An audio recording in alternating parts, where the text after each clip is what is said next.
important today. Log on to NASCAR.com and you'll find the entire pit road map to assist you with today's race. Ryan Newman on the pole. The green flag is out. They're racing at New Hampshire.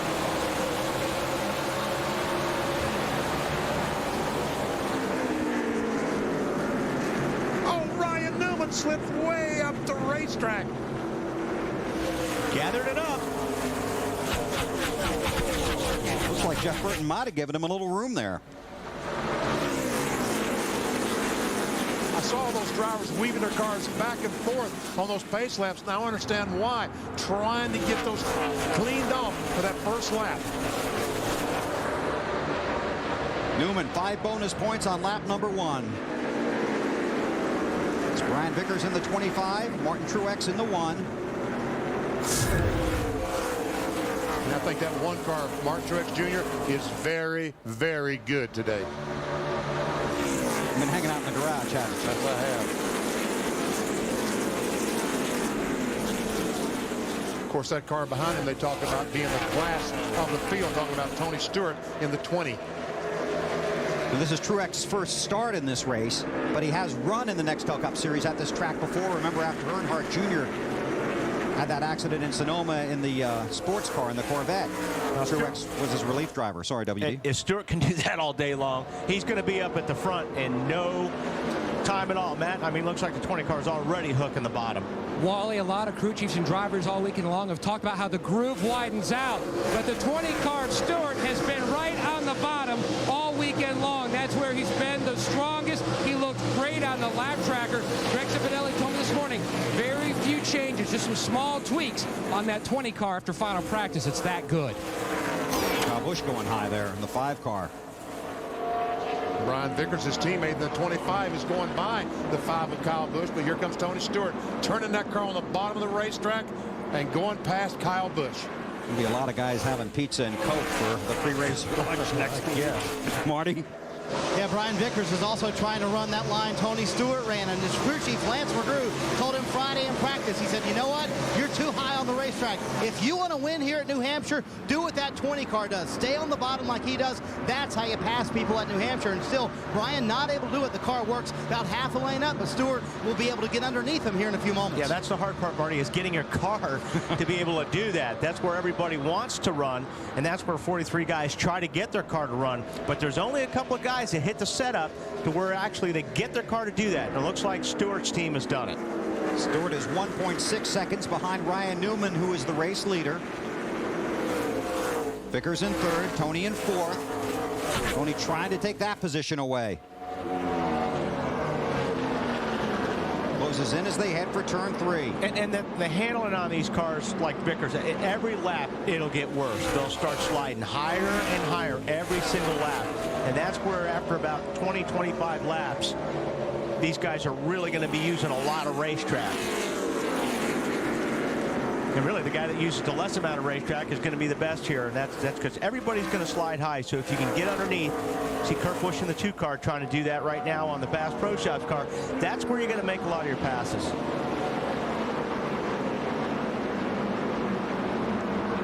Jimmy Johnson right behind them. You see Jeff Gordon in the 24, and then Reed Sorensen.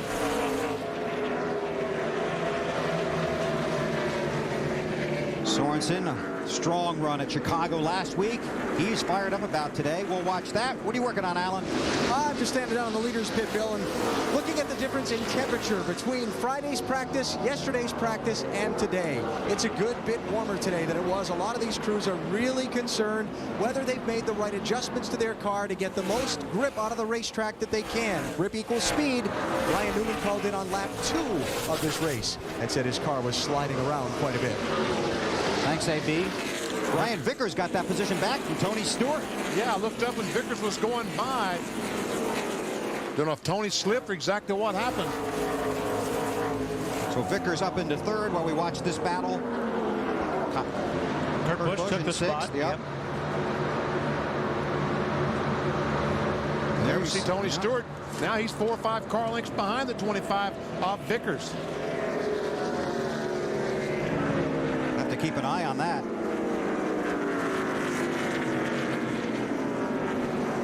Ryan Newman, the pole sitter, has led every lap so far. 9 are complete. get an update on the Tony Stewart situation, check out the race leader. NASCAR Nextel Cup Racing from New Hampshire, presented by Subway on TNT. Look how fast this car is, Marty. The MVP, right before he passed Newman, he came on the radio, said, fellas, the rear tires on this thing have all of a sudden hooked up. He pulled away from the second place man and tracked down Newman, was able to pass him with ease. So right now, Brian Vickers doing pretty well. Battle for 7th on the racetrack, Bill. It's Jeff Gordon on the inside of Martin Truex Jr. And Gordon gets the position. Taking a look at our AutoZone in the zone drivers here in New Hampshire. As we talked about on the Bank of America Countdown to Green, Ryan Newman, strong runs here. Matt Kenseth has 7 straight top 10 finishes, and Jeff Burton, a 4-time winner here in New Hampshire, but looking for his first win since October of 2001. Kenseth, another driver, another team that's going to have to use some strategy. He's currently back in the 22nd position. And their car is not very good. If you talk to Robbie Reiser in the garage this morning, he's not a very happy guy. Making a lot of changes to that 17 car this morning. Of course, Kenseth and company coming off the disappointment from Chicagoland a week ago, trying to make up some ground. Driver Series champion Matt Kenseth driving that 17 DeWalt car. Currently, he's about that last lap. He was about a half second slower than the leader, Brian Vickers. Although most everyone was a half second slower than Brian Vickers. Exactly. There's 3rd spot. Jeff Burton. Kyle Busch trying to get it. On board the singular car with Burton, looking back at Kyle. Dave Burns. And the 31 car of Jeff Burton, tighter and tighter and tighter. It started out pretty good, and he didn't really have a lot of complaints about it, but it just won't turn in the middle of the corner. Marty? Kyle Busch was saying, Dave, that his car wanted to spin out every time. Speaking of spinning out, Bill. Travis Wapple, the 32 car, all of a sudden the car just spun around. I was watching the car, back up. almost like he had a flat tire or something. Caution is out. 19 laps are complete. First caution of the race. Pinch this real bad, Chief. How's the car, Travis? So he definitely hits left rear and slap left front. And this is a team that continues to struggle. Here's what you're watching, BP. He's on the inside of Kenny Schrader and trying to avoid the 21 car. Just around he goes. You really have to pinch that car down here. Try and hold it down there. Well, you're carrying so much speed on the inside, and your car has a tendency to want to slide up the racetrack. When you start sliding up the racetrack and there's a guy out there, what you do is you turn left because you don't want to wreck him, but by doing that, it takes you out. On board with Schrader. See, if that was you in that car, Bill, I would have wrecked you. But he doesn't feel that way about Schrader. And Benny, this is exactly what we talked about at the beginning of the race. About 20 laps in, strategy's going to start unfolding early here. If the leaders stay out, then those guys back trying to get some position, they will pit. If the leaders pit, they'll stay out. Talking about Kenseth, Biffle, Edwards. Vickers aims for pit road. He's coming. Newman stays out. So does Burton. Well, it's going to be a split strategy here. This is going to be fun. Half and half. Matt. And Tony Stewart, conversation back and forth with Greg Zipadelli, going to make a chassis adjustment to the car, a tick on the tie side, 2-tire change for the 20. Marty? Well, Matt, when you have the fastest car, you don't make many changes to it or any at all. Brian Vickers on pit road said, I'd like to come in a little bit quicker, but I'm happy with it right now. 4 tires, no changes. Alan? Mike Ford, the crew chief for Denny Hamlin, has called for 2 tires, said might as well try it early here, keep our track position, and see what it's going to do for the handling of our car later. I'm pretty surprised. 25 took 4 tires on that stop, didn't he? Yeah, and some real traffic for these guys getting off of pit road. We'll sort out the running order when we come back to the Lenox Industrial Tools 300. Not quite. Wow, he went in hard. Sure did. Newman might try the crossover move. Now they'll drag race down the backstretch here at New Hampshire. Burton with the lead.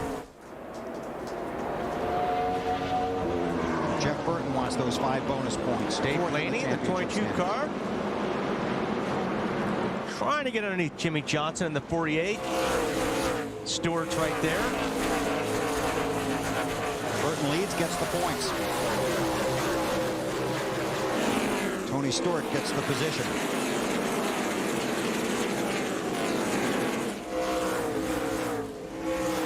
Marty on the strategy of the 25 bunch. Well, I just checked with Lance McGrew, the crew chief, Bill, and they restarted 15th on this run. I said, why did you take 4 tires? He said, you know what? We had the fastest car. I did not want to mess with it. Didn't want to make any chassis changes. Thought the conservative route was 4 tires. I think we can work our way back through the field. He said, you know what, 2?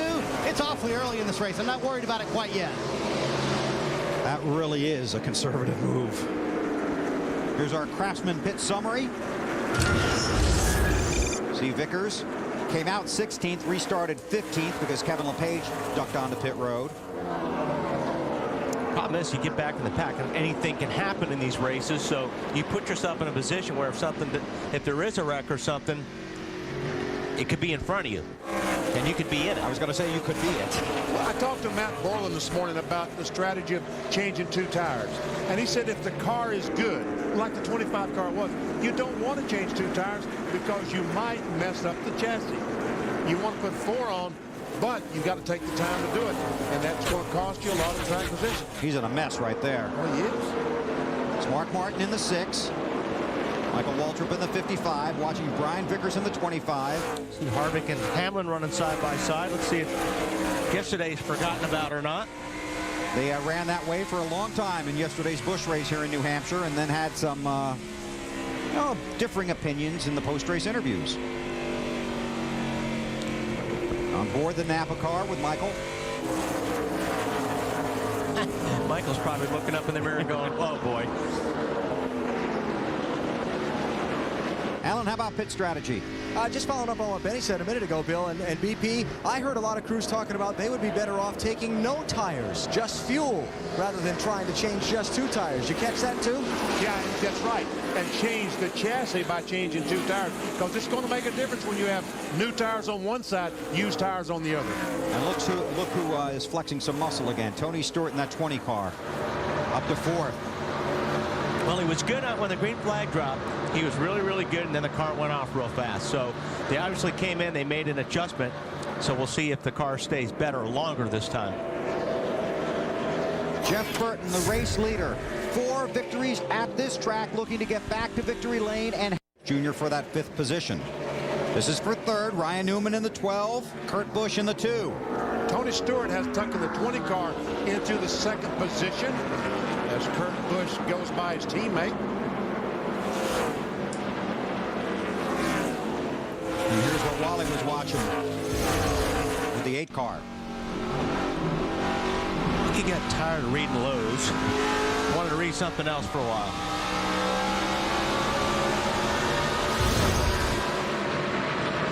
Jeff Burton by 2.1 seconds over Tony Stewart. Fans, follow your favorite driver with real-time telemetry and in-car audio with Track Pass from NASCAR.com. Subscribe today and get it at a discounted price. Learn more about Track Pass. Go to NASCAR.com. This is for 4th. Ryan Newman has it. And Kyle Busch trying to take it away. Kyle Busch has been taking it away from a lot of people here in the last 15 laps. He's running very good right now. That 5 car is working for him, isn't it, Marte? Indeed, Wally, on the last stop, 2 tires for Kyle Busch. He said, man, that car wants to spin out early in the run. He said, if I can survive the early part of the run, comes in nicely. They actually were worried it would get tight too quickly, so they added a pound in the right rear on that stop, hoping it would stay looser a little longer, Alan. And Dale Earnhardt Jr. gaining quite a bit of track position by not pitting under that first caution. Remember, he started back in 25th. His crew chief, Tony Uri Jr., told me this morning they were going to have to do something to try and mix things up, to try and get themselves to the front, and hope it fell out their way when the 300 laps ended. Dave? Right behind them, Jeff Gordon in the 24 radioed to his crew. Plowing, meaning it's tight in the middle of the corner as well.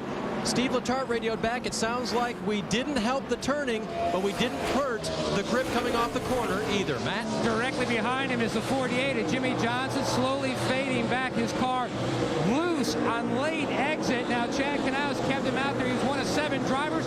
They thought the car was coming around. Now they're planning what they're going to do to fix this race car on their next stop. A lot of guys are thinking about that too. Boy, there is some racing action all around this place. And when we come back, we will take you through the field. Right now, by KFC's Fiery Buffalo Boneless Wings. It's no bones, it's all flavor. Only at KFC. And by Craftsman. Craftsman tools are the official tools of NASCAR. Craftsman at Sears. Jeff Burton is the race leader by 2 seconds over Tony Stewart. Let's take you through the field. Here's Dave. And Bill, he got that lead right after the restart, getting around Ryan Newman. Hopes to stay out in that clean air. Here's what Jeff had to say, fourth in the championship right now, about whether anyone's safe up at that point about making the chase. The only two guys that are in are the first two guys. Those guys are in, barring a catastrophe. Those guys are in. But, you know, we don't think we're in by any means. We think we've done a nice job of positioning ourselves, but we're not there. We still have work to do, and 8 races is a lot of races. I believe that Elliott Sadler went to Sears Point 3rd or 4th in points last year and didn't make the chase. So, and it's tighter this year than it was last year. So anything can happen to good race teams and good drivers, and we've got to be on top of that. Jeff likes the position he's in at this track. It's the 7th race he's led in 2006. Matt. Tony Stewart, Dave, slowly reeling in the 31 of Burton. Yet to lead a lap today, but boy, he sure did last year. He finished first and second here, led 405 of 600 laps. Took 2 tires the last stop. Marty, the car just a tick in the center of the corner on the tight side. Well, Matt, as they say up around here these parts, Kyle Busch is wicked fast right now. The car coming in very nicely. He's very pleased with it on the radio. Wants no changes on this next stop as of right now. That may change here in a moment. Drivers always reserve the right to change their mind. Kurt Busch, his brother, right behind him. Car very, very good right now. A little bit surprised. They kind of threw a setup at it this morning. More of a calculated guess of throwing at it. Roy McCauley told me this morning, today will be a challenge for us. Hopefully we hit it. So far, they have. Dave? Crew Chief Steve Letarte told me that they had about 4 options for the way they wanted to set up Jeff Gordon's car for this race. They chose the one where the nose sticks to the ground the most, an aero position that he likes for his driver. Alan. Well, Dale Earnhardt Jr. started 25th. He's running 5th now. His team choosing not to pit under that last caution. Excuse me, Earnhardt Jr. slipping back to 6th a moment ago. Choosing not to pit under the caution to get that track position. Jr. called in on the radio a second ago to say, it's not real bad. Just need a little help in the center, Marty. Well, Alan, after that last stop, Brian Vickers learned two things. Number one, they still have a fast race car. Number two, as he came on the radio, said, man, it's hard to pass out here. He goes by the 8 car for the 6th position. Actually, yes, it is the 6th position for Brian Vickers right now. He said the car did come in quicker on this run, starting to get a little bit harder to turn for Brian. Matt? Jimmy Johnson has settled into the 8th position. Chad Knaus told me this morning the team felt like comfort-wise Jimmy's the best he's been here since he swept both races in 2002. Trying to stay ahead of this racetrack as it changes with the heat out. Right now the car is just big time loose. And Denny Hamlin next in line, running in 9th position. The rookie driver said he circled this race on his calendar at the beginning of the year. Why? Because he cut his teeth, his minor league racing career, if you will, on shorter, flatter tracks like this one. He felt this was a place they could do well, and he is doing well so far. Ryan Newman started on pole, did not pit under that first caution. He has slipped back now to the 10th position. Newman winless so far this year. He says it's been the most frustrating season he's had in Nextel Cup so far. It's absolutely been the most frustrating season I've ever had in racing, period. But that makes you stronger, I guess, in the grand scheme of things. And I do know that all things go in cycles, no matter what they are. So hopefully we're cycling out. Yeah, Ryan hoping to cycle back to the front in this one, too, and hoping not to slip any farther back in the field right now. Marty? Alan, the best finish so far this season for Dave Blaney is 17th at Martinsville. They did not make a pit stop last time out, and he's held his position up in the front pretty nicely. Car feels good. They asked Dave, hey, you want any changes on the next stop? He simply said, nope. Alan? Casey Kane trying to pick his way toward the front of the field. Casey told me before the start of the race, he said, my car was good yesterday in practice, and that worries me, because a lot of times when I think the car is good on Saturday, it's not as good Sunday. 2 tires on the stop. So far, so good for Casey. Marty? Alan, earlier Bill talked about how Reed Sorensen expects to have a good run this weekend, coming off the momentum they had at Chicago and the nice finish there. Currently in the 13th position. They took 4 tires on the last stop, chattering the front end right there in the middle of the corner. That's the biggest problem for Reed. Matt? Mark Martin told me at driver intros when he won at Kansas in that dominating fashion. He knows what that did for the team, boosting the confidence. That's what they need. Right ahead, Dave, is his teammate already passed by as Mark is just battling a very tight race car. And his crew chief, Doug Richard, would hope that you think of Tony Stewart when you look at the 16 car today. He said everyone is chasing the look of that orange 20 car about keeping that left front platform down on the ground. They're working toward that. Right behind them, the 01 of Joe Nemechek. Asked him this morning if he thought they had made some progress in their program. He said, I think we have a pretty good car today, and based on their first adjustment, slight air adjustment for a tight race car, I think they've got it. As for Kevin Harvick, well, he wants more than they gave me. He said, boys, we're going to have to do more than that next time. They only made a half round of wedge adjustment to try to fix that tight race car. Kevin Magnuson trying to dial in the one car, much like their teammate Dale Earnhardt Jr., who's right. New race leader here in New Hampshire, Tony Stewart, got around Jeff Burton just moments ago and took the lead for the first time today. Here's how it happened. Coming off that second corner, gets a great run off the bottom of the racetrack. Jeff Burton sees him back there and realizes he's faster than he is, moves over, lets him go. And that's what Jeff Burton kind of talked about on the pre-race show. It's a lot of give and take, especially on this 1 mile track. See if we can't sneak in the Allstate Good Hands driver. And this is what you were talking about on the countdown, Wally. You hit a guy accidentally, give him some space, let him get back in the race. Yeah, Harvick got in the back of Greg Biffle in the 16, but he backed off. He let Greg gather it up. And I think Greg now realizes that, hey, that wasn't intentional. And at that time, they were in a very tight pack of racing. Allstate, the official insurance sponsor of NASCAR. This is 7th place. Kurt Busch in the 2, Denny Hamlin in the 11. Hamlin trying to battle back for that position. He's trying to run that Tony Stewart line. I'm sure that he's talked to Tony about getting around this racetrack, and he told him you can pass some cars if you can get it to Hamlin on the very bottom of the track. Hamlin and Stewart, of course, teammates from Joe Gibbs Racing. The tough thing is you get right here, you need the rest of the racetrack to drift up in front. He did it that time, but he couldn't pull that off the turn 4 the lap before. Allen? Benny, do you remember the first time you were in a real tight fight for the championship? Oh, yes. Denny Hamlin is in the mix to get into this chase for the Nextel Cup for the first time. Pretty amazing since he's a rookie driver. But I talked with Denny before the start of the race. How is that affecting you? He said, probably a lot more than I should be letting it. I want to know everything that's going on every minute of the race with every one of these guys that I'm racing. And he said, I just need to calm down and drive the race car, huh? That would be a good idea. Yeah, I'm sure you could give him some advice. You've been in these before. Do you remember your battles for the championship, Wally? I do. Do you? Yeah. How'd they turn out? I won a few, lost a few. Very good. Yeah. Marty? I was going to say, Bill, when was that? I don't remember Wally actually contending. I'll show you the black and white photos, okay? Okay, thank you very much. What we're seeing here is we're seeing some of the guys that are, 68 laps in the run, like Kurt Busch, who have not stopped, starting to lose the handle on the race car. See Kurt tight slide up in the middle of the corner. The car will not turn. That's why that 48 was able to get underneath him, Matt. Jimmy Johnson just running back in that 8th spot. The car is progressively getting worse. Chad Canals cannot wait till that first stop so they can try to fix the 48. Meanwhile, up front, the 20 of Tony Stewart. Now, I spoke with Greg Zipadelli this morning. Talked a lot about chasing their 3rd championship, and NFL coaches will also tell you it's all about peaking at the right time. 3 times this year they've had some great runs, but also they've had some bad finishes, trying to put it all together. Dave, as we start inching ever closer to the chase, this is the kind of run this team needs to build some strong momentum. Matt, Jeff Burton lost the lead, but he's not really complaining about the car right now. In fact, this team is elated. Yesterday when I talked to them during final practice, 2 different guys told me, we don't know where we are with this race car. Scott Merrill, the crew chief, confirmed that this morning. We didn't know where we were. We tried a lot of different things, went back to what we knew, but back to what we wanted to try, worked with Jeff, worked with my ideas, and I think they did a really good job. We'll see how it plays out. Jeff Burton currently runs 2nd to Tony Stewart. Got his 26th career win at Daytona just a couple of weeks ago.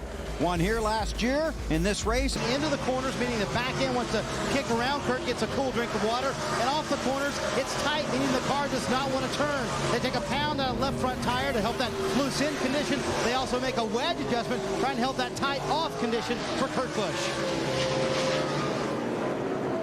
He heads down pit road. Michael Waltrip's been on pit road. Dave Blaney just completed his stop. We'll follow Busch out onto the track.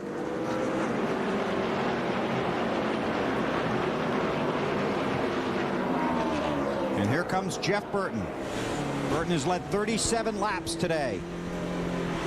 Started outside the front row, 3/4 of the way down pit road, headed for Dave. And Bill, this time he gives up the 4th position. Wants his crew to help this car turn a little bit better. The wrench they put through the rear window will adjust the chassis. That will help that. They will also adjust the air pressure in 2 of the tires. Again, trying to help this car go through these tight corners, tight and very flat corners, using these adjustments. Jeff will work on the left side now. The crew does. Get him down, and he's off pit road. Clean getaway. Good stop for that bunch. Now they just got to hope that the caution flag doesn't come out before this thing cycles through. And it might be 15, 20 laps before Tony Stewart pits. Because what did we see yesterday? Same thing. The car. Oh, no. Oh, no. It did look like he was coming in hot, and they've got that line is way back there.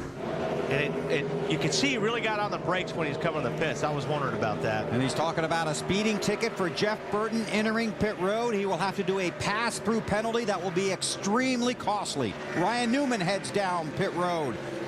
Alan. Oh boy, Bill, there's a whole laundry list of adjustments they're going to make on this Dodge. They're going to make a wedge and track bar adjustment. That means you'll see the wrenches go in both sides of the back window. They've made air pressure adjustments on both left and right side tires as well. So the driver sitting on pole, there you see the adjustment on that right rear wedge bolt. He has had his hands full so far, slipping back in this race. And the Penske guys send Ryan Newman back out on the track. And Junior decides to come down pit road toward Alan Bestwick. I'm going to be busy down here for a minute, huh? Here comes Dale Earnhardt Jr., another one of the guys that did not pit earlier. So this risky stop here, a 4-tire stop. And let's check on Jimmy Johnson's stop first. Championship point leader is in. Now they've already made a huge track bar adjustment. The car's snappy loose, but also tight, Alan. Just minor adjustments for Dale Earnhardt Jr.'s car. He reported just a little while ago the car is still a little bit lacking front grip in the center of the corner, but overall he's fairly pleased. And there is Jeff Burton. They black flagged him, a pass-through penalty. Below. Watch as he comes in here. I caught this out of my corner of my eye. He really is carrying a lot of speed. Then all of a sudden he gets real hard on the brakes there. Heard just a hint of his radio. Have to believe he was not. Did not believe he was guilty. Dave, you got some more on this? He could not believe he was guilty, Bill. I mean, no, he was incredulous. He said, guys, I was 300 RPM below my marks. They test this on the pace laps with the pace car, and Jeff takes note of it. He said, I was below that. What he doesn't understand, Wally, is what you pointed out, that getting on pit road appears to have been the problem. Marty, what are you working on? Well, Bill, just checking the tires that came off Kurt Busch's car. This is the right rear tire, and it's not significant, but you can see the cord starting to show on the right rear tire, right there around the edge of the right rear tire for Kurt Busch. 78 laps were on those tires. We have not had any reported tire issues this weekend, but we have had tire problems in the past here at New Hampshire. And just to get back to the point you were trying to make, Benny, these guys that have been on pit road hoping the caution doesn't come out. Yes, and the guys that stopped early, they want the caution to come out to penalize those other guys for not stopping at lap 20. About a 19-lap difference between the guys that did and did not stop. We'll keep an eye on pit road when we continue from New Hampshire. Tony, Ryan Newman in the 12 car, David Stremme. Yeah, just Newman went in there really, really deep. You can see he even got on the gas a little bit after he initially got on the brakes. Watch here. He goes in, and then you see another surge right here, and then the car just slides up the racetrack and gets into Tony. And that smoke is not from the tires. That's from Tony's helmet. Full speed.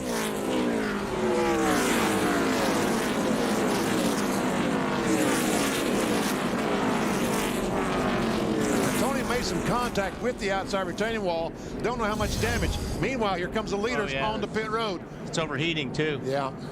Marty, Well, because of all that, Brian Vickers now inherits the lead. He said the car was very good for a very long time during that run. He said it loses the nose a little bit through the center of the corner, kind of a long time on the right front. This is going to be a decent stop for the 25 bunch, Dave. Jeff Gordon was about to pit under green. He said, I feel like I'm losing the tires. We may need to pit very, very soon. This yellow was a good thing for them. 4-tire change. Big adjustment for Jeff. Alan. A 4-tire change with track bar and air pressure adjustments for Denny Hamlin. Pretty solid day for the rookie so far, Matt. And they just surveyed the damage on the 20 car, Tony Stewart. Apparently, they also hold the radiator. He's taken the car back. It was overheating, as well as the other cosmetic damage and possibly tow-out issues for the 20. The Home Depot guys quickly going to work to try to lose as little time as possible. Tony Stewart came in here 7th in the standings, but just 55 points. Have had a 10th place Jeff Gordon. He pumped up a season with a win at Daytona, but in 3 of the last 4 races, 28th or worse. Jeff Gordon's got a little bit of damage there right on the hood and the opening. Well, that could be trouble for the radiator right there, BP. You may have to fix that or it might overheat. It really could, because they get most of the air through the grill between the bumper and the hood. It's going to be a huge break for a number of guys that were on the tail end of the lead lap. They're able to come around and get back in line and stay on the lead lap because of the caution flag coming out. That includes Jeff Burton, Kurt Busch, Jimmy Johnson, Dale Earnhardt Jr. Matt Borland is the crew chief for Ryan Newman. 10-4-6 with NASCAR. Guys, take a look at what we got. Get 4 tires on it. We'll be going back out. Alan? What Matt Borland was asking about is he wanted to know if at the last scoring loop they crossed, they were in front of the leader and were on the lead lap. That's what he was asking about. It makes a difference as to what they do here. A lot of damage on the front of that car. I see liquid dripping from the nose. They might have punched the radiator on Newman's car. Yeah, there's liquid coming out there. You see it right there. So that Guys, is we're gonna pull the hood, Ryan. Don't go. trouble. So they'll take out the hood bins, raise the hood, do a visual inspection. We'll go to a replay, start on the freeze, look at the middle of the screen. There's Ryan Newman inside the circle. It's just an accordion effect there. The guy's checked up in front of him, and Michael Ryan Walter. Michael in the 55 car gets in the back of Ryan, and Schrader got a piece of it. That's Casey Kane in the 9, Jeff Gordon.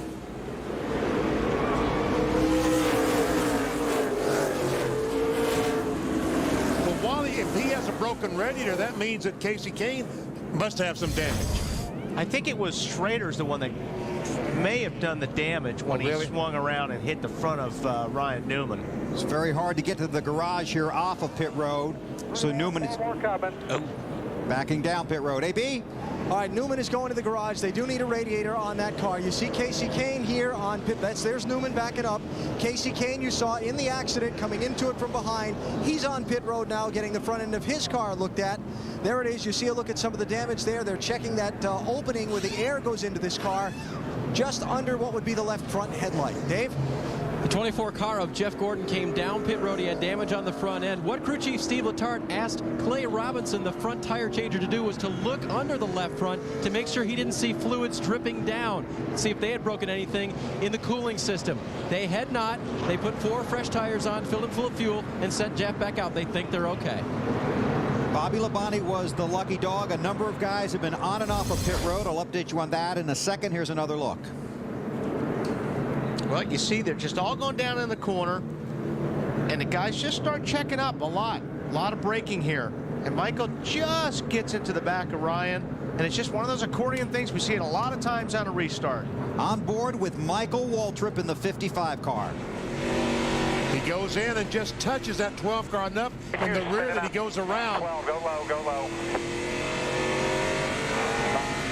And Matt Borland, the crew chief, is watching that and saying, I can't believe this. Matt. VP, the 20 car back in the garage, the team going to work. Smoke, very interesting situation trying to work your way through some lap traffic there. Well, it wasn't a lap traffic, it was Ryan trying to get his lap back, but you know, after a while you finally get tired of giving guys spots and them not doing the same thing, and you know, you watch Ryan at the beginning of the race and he held the 2 car up, and you know, we just bullied our way by him and never touched him. But, you know, we did what we needed to do to get by. And, you know, he's just becoming a king. There's a bunch of these young guys that they tell us every week about give and take in the drivers' meetings. And, you know, there's a reason they tell you that. But, you know, you race this, you know, all I did was race him the same way he's been racing us. And, you know, he just crashed us. So, I mean, I don't even think he tried to make the corner. You've said time and time again that you feel like some people should spend more time in the Busch Series when Mark Martin and Jeff Burton and those guys were on, because they showed the give and take. Well, you know, before the TV switch here, the guys were saying that, you know, we're supposed to race every lap. Well, I guarantee you, if Darrell Waltrip and those guys had to race 500 laps like they're trying to ask us to race right now, it wouldn't be so fun either. But, you know, it does take patience. You know, Kyle Busch, the 25 car, you know, everybody I didn't have any problems with anybody. And then, you know, Ryan, when you race him the way he races you, he just decides to dump you instead. Points-wise, this has to be frustrating. Yeah, it is. It's real frustrating because this term, the team deserves more than this. So, wow. We've got shots fired everywhere. It's a generator starting, but, you know, nothing we can do about it. I mean, we'll just, you know, I got a great group of guys over there that are going to do everything they can to get this thing fixed the best they can so we can go out and try to keep as many points as possible. But it's frustrating when you got a guy that's outside the top 10 and won't make the chase, that's trying to ruin it for everybody else. 43 car spins. When you talk about points, over the last 7 races, Stewart has gone from 93 markers out to over 285 coming into New Hampshire, and that's going to take another hit today, Bill. And you're right, that's the hardest thing, because Stewart's been running good enough to be solidly in the top 10 for the chase. But those guys, I mean, last week they run out of gas right at the end of the race. I mean, those guys, they've got a good race team, and they're running good, and it's very frustrating when you get taken out in a situation like that. And just to underscore that, in the 8 races just prior to Lowe's, he had 6 top 6 finishes and a worst of 12. Then 42nd at Lowe's with the crash, finishes of 25th or worse in 5 of the last 7. He went from 2nd, just 93 points behind 1st, to 7th, only 102 points ahead of 11th in 7 races. And right now, Tony Stewart is 11th in the championship standings as these cars run here. Caution is out. 100. He knows now. Yeah, or he was hoping when he came off the corner that Michael would back up a little bit. That wasn't the case. Kyle Busch just took the lead from Vickers. Sure did while we were watching that. So Kyle Busch, the new race leader. Oh, wow. A lot of rub on that left front. Somehow Jimmy Johnson got into somebody. Jimmy Johnson, the championship leader.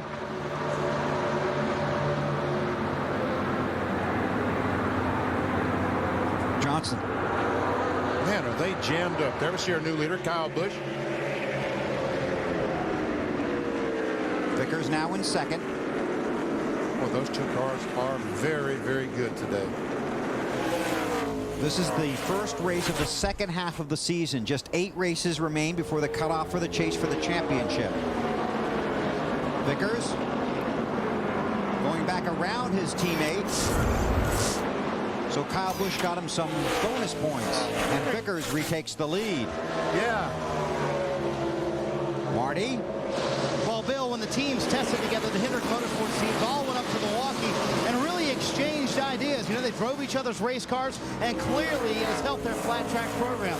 Kyle Busch drove Brian Vickers' car, Brian drove Kyle's car, and that information they gained from that test has helped them from the get-go this weekend. They're extremely fast in race runs, proving out 1-2 on the racetrack right now, Matt. Championship point leader Jimmy Johnson runs back in 25th. Now his crew chief Chad Canals just told him it is smoking pretty good on that left front. It is up to Jimmy. Jimmy's decision whether to pit or not. Jimmy's deciding as he goes 3 wide down the front straightaway whether to pit. The crew guys are on the wall if he decides to hit pit road and pull out that fender. Thanks, Matt. Let's go back and see if we can see what happened here. There he is up at the top of the screen. Looks like he got into Stremming in the 40 car, and that's where he got the damage. Now, normally, you know, that'll stop after a while. You hope with the new tires it's going to scrape off enough rubber where it will stop smoking, but so far it hasn't. There are 8 races left before the final drivers will participate in the chase are set. Of the current top 15 drivers in points, Casey Mears has the lowest point production in the remaining 8 races over the past 2 seasons. So he's produced the least amount of points in the next 8 races. Guess who is 2nd on that list? Jimmy Johnson. Exactly right. They have not really delivered in the 8 races leading up to the chase. The last 2 years, he has been the leader at the halfway mark, as he is again this year. There you see right now, Hamlin and Greg Biffle are in. I think Jimmy Johnson almost got in the wall on the right side coming off of 4. See Tony Stewart just 9 points behind Biffle. Jeff Gordon 22 back. But Biffle is currently running in the 5th position. He needs to stay in the top 5 to maintain the top 10. Also, if Jimmy Johnson was to fall out or have a bad finish, that would definitely bring the 400-point mark into play as we head toward the cutoff and the chase for the championship. Brian Vickers looking for his first Nextel Cup Series win. Brand new race cars here, and Reed had the very first one. He tested it in Milwaukee, said he loved it from the first time he sat in it. The car's a little bit loose going into the corners. He said, otherwise, don't touch it, guys. Perfect right now. In the lead, too. How did Kyle Busch know it was a little loose getting in the corner to get in that room? You know, when you're going a corner like that, you've got a guy and you kind of look over to your left. He knew, because he definitely drove up the racetrack because he knew he was coming.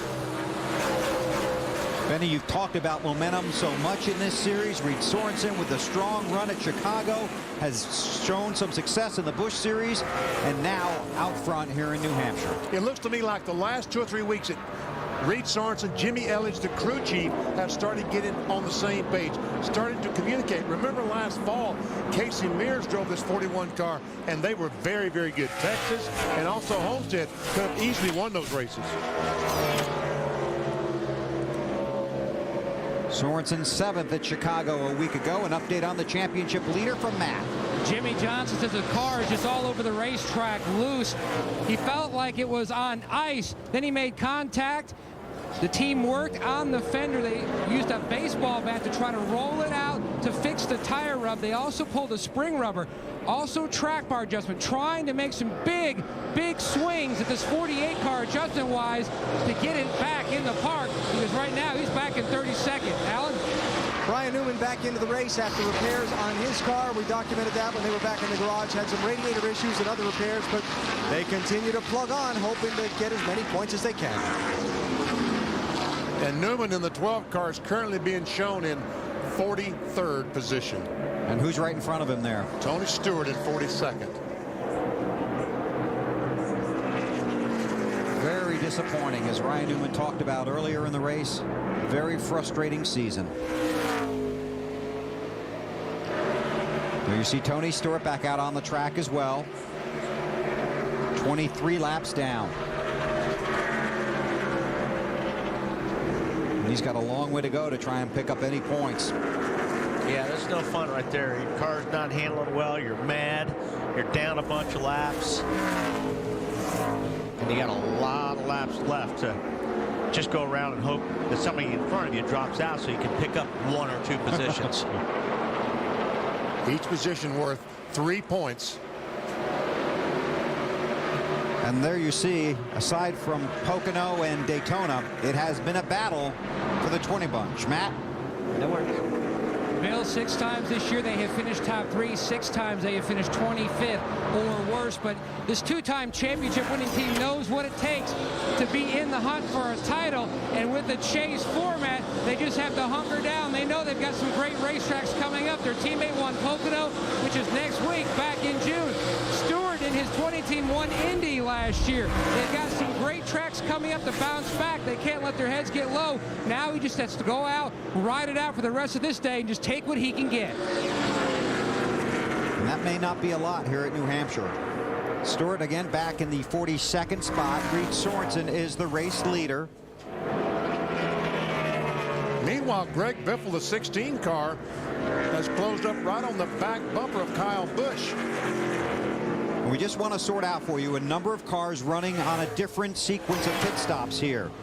The guys that just pitted on lap 116 include Brian Vickers, Hamlin, Mears, Stremme, Kenseth, Elliott Sadler, Blaney, Schrader, and Jimmy Johnson. And they are at the back of the field.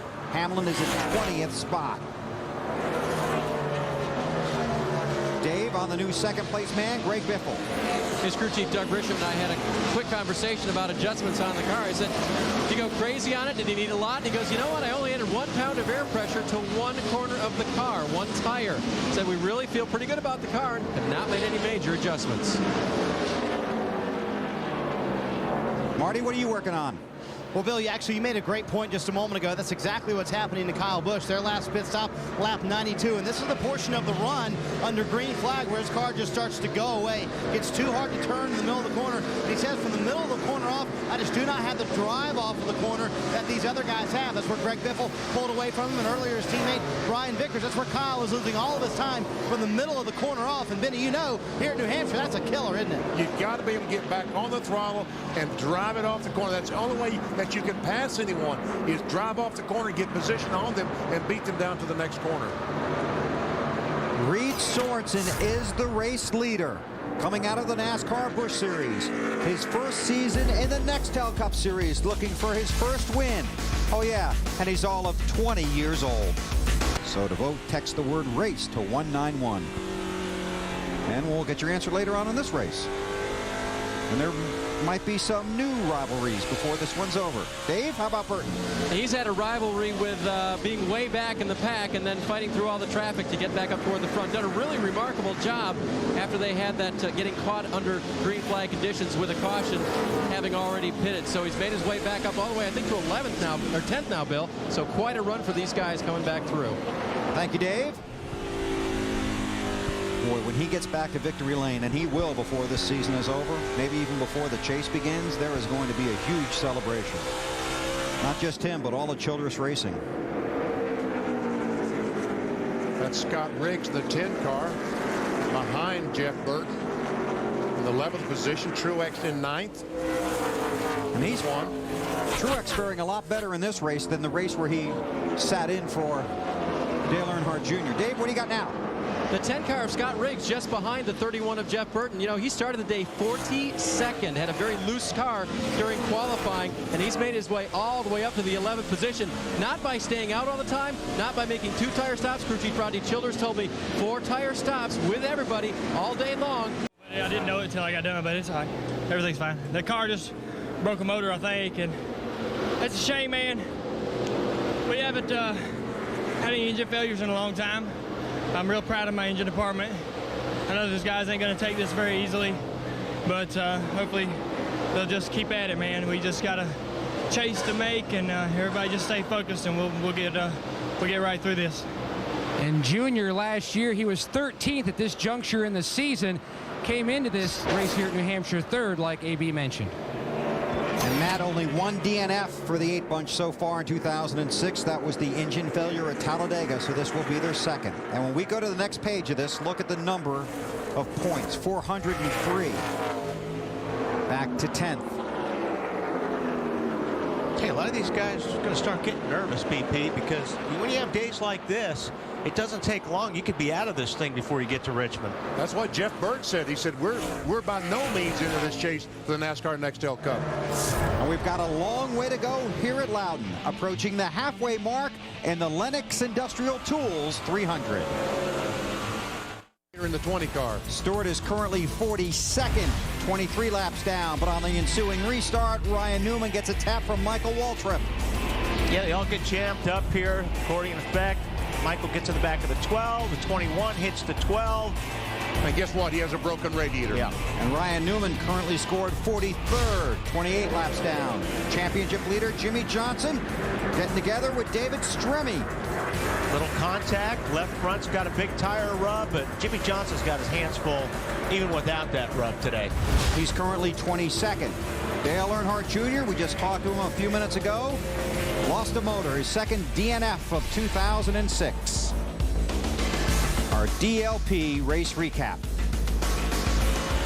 And here are guys hoping to contend for the Nextel Cup Championship. Johnson, Kenseth has not had a great day. Junior is out. Jeff Burton running better from the outside of the front row. Casey Kane has struggled throughout most of the day. Some of these big positions were basically picked up through a different sequence of pit stops. Mark Martin runs in the 7th spot. Stewart crashed. Kyle Busch runs 2nd right now. Yeah, Kyle Busch is really the guy that's probably capitalizing the most out of that list of drivers so far. And one of the drivers making a strong comeback is Jeff Gordon, who restarted this run in 19th and is currently scored in the 10th position.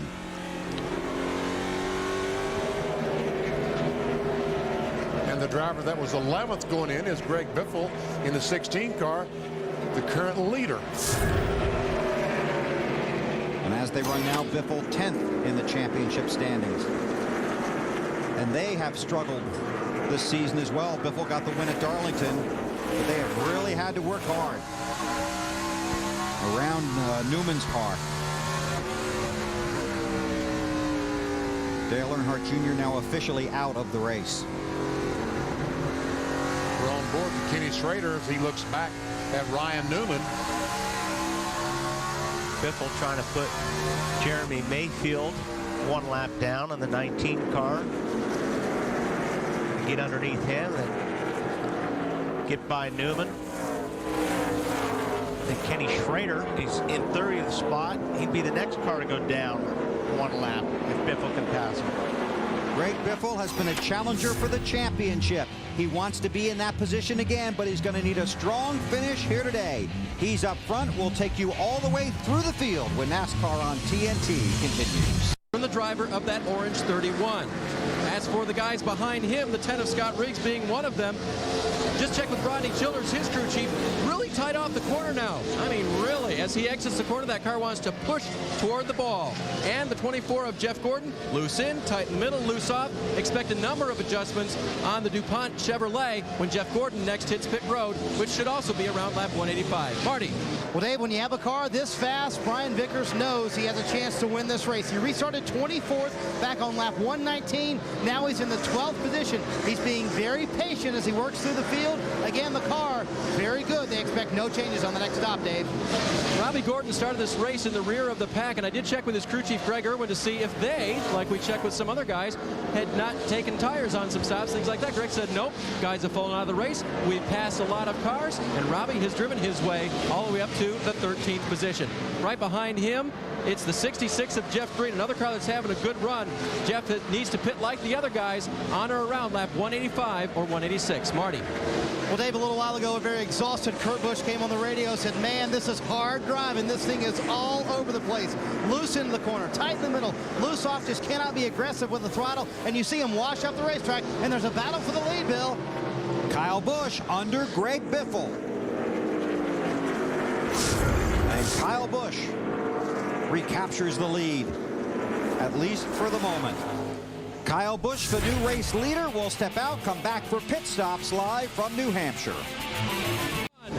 29 getting ready for tires done on Harvick, and he is off pit road. Jeff Gordon also on pit road right now. They've been talking about different adjustments that they want to do on Jeff's car. They finally reasoned that they've got to get the track bar down. That's why the wrench went in the window. They moved that down. That'll help tighten that car up for Jeff. He is out. Looking high. The 31 car of Jeff Burton coming in as well. Remember, he said you've got to help this car turn in the middle of the corner. So the crew is going to a chassis adjustment as well. They'll also make air pressure adjustments for Burton. Again, trying to win his first Nextel Cup race in 5 years. He's a winner. He just wants to revisit victory lane. They've overcome a lot, and now he leaves pit road. Looks like a good stop. These occurring on lap 182. So Burton rolls back off of pit road. Here comes Kurt Busch. Headed for you, Marty. Yeah, he's had a handful, especially here at the end of the run, Bill. They're going to make several changes to this 2 car, trying to make it a little bit better. This morning, they went more towards their teammate Ryan Newman in terms of setup. They're going to make the track bar adjustment. They're going to go up 1.5 rounds on the track bar. They're going to go down 1 round on the left rear wedge bolt. And the car is both loose and tight. They're hoping those will fix those conditions for Kurt Busch and put the last tire on. He's back out on the racetrack.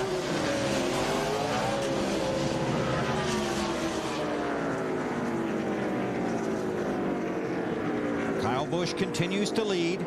Green flag pit stops. Again, a number of drivers on different sequences because a handful of guys stopped on lap 116. Kyle Busch benefiting from the problems of Tony Stewart, among others. Making that climb in the championship standings, waving that he'll be coming to pit road this time.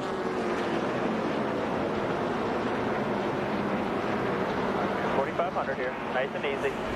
Give up the race lead and try and avoid a speeding penalty. Marty? And Bill Kyle was kind of surprised as to how strong his race car was at the end of that run. He said in terms of the chattering of the nose, the tight condition that they have, that's Rick pitching the jackman you're looking at live. Those are some awesome shots from our director, Mike Wells. He said in terms of that bad condition, it's about a 2 on a scale of 1 to 10. That's good. The car very strong at the end of that run. And what a quick stop for the 5 bunch. That'll help out big time, Matt. Mark Martin just leaving. His car had really come to him. No adjustments for the 6. Biffle has been on and off of pit road. Carl Edwards has also stopped.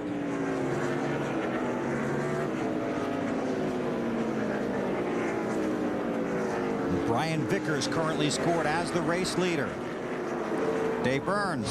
As you mentioned, Bill, Greg Biffle on and off of pit road. Slight air pressure adjustment only. Car just a little bit tight. Greg's also been battling a sticking brake pedal, but has not complained about it in the last 30 laps or so. So hopefully that situation has been corrected.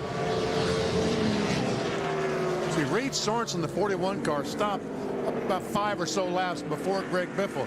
You see how much space that he made up with those fresh tires? Because he was 2 or 3 seconds behind the 16 car. He made all those up with those fresh tires.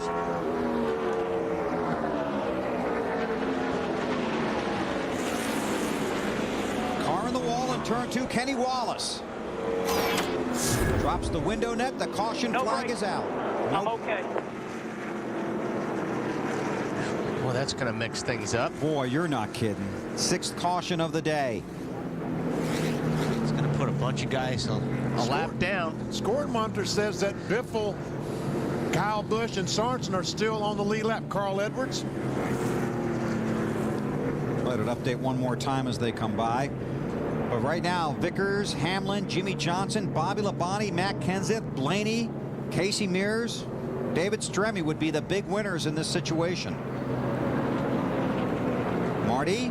Well, Bill, this worked out beautifully for Brian Vickers. Of all the bad decisions it seemed like they made earlier in the race, now they're one of the few cars on the lead lap if this comes to fruition, and clearly one of the best cars on the lead lap. When the caution came out, the crew erupted in a big yell. They were very happy down here to see this caution. Ken Schrader is the lucky dog. We'll get back on the lead lap. And pit road is open. So let's see what happens here. If all those cars are still on the lead lap, Brian Vickers is no better off than he was because they're going to stay on the racetrack. Yeah, the guys that just pitted are going to stay on the racetrack and get all that track position. Well, Vickers heads for pit road. Hamlin also coming. Jimmy Johnson behind him, then Bobby Labonte. Matt?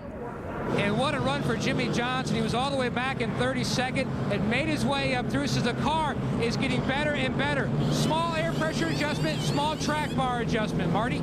Brian Vickers continues to say his car is excellent, just a little bit loose all the way through the corner. Pretty free as he described it. 4 tires and no changes for the 25 bunch. Alan? Going to make an air pressure adjustment on the left side tires for Denny Hamlin. And Bill and Benny, while we were talking about strategy here, the difference is if these guys had to make that pit stop under green, they probably would have lost a lap to Biffle and Kyle Busch and so on. So this might have actually turned out to be a break for them. They at least get to stay on the lead lap and gain a little bit of distance on the racetrack overall on those leaders. There's the Nextel race off of pit road. And Kenseth picking up a position. Bobby Labonte giving one away. Although that's not how they'll be lined up. No. Green flies. That's just the race off of pit road. We'll sort out the running order and go back to green flag racing when we come back to New Hampshire. You're watching NASCAR on TNT. The top 5.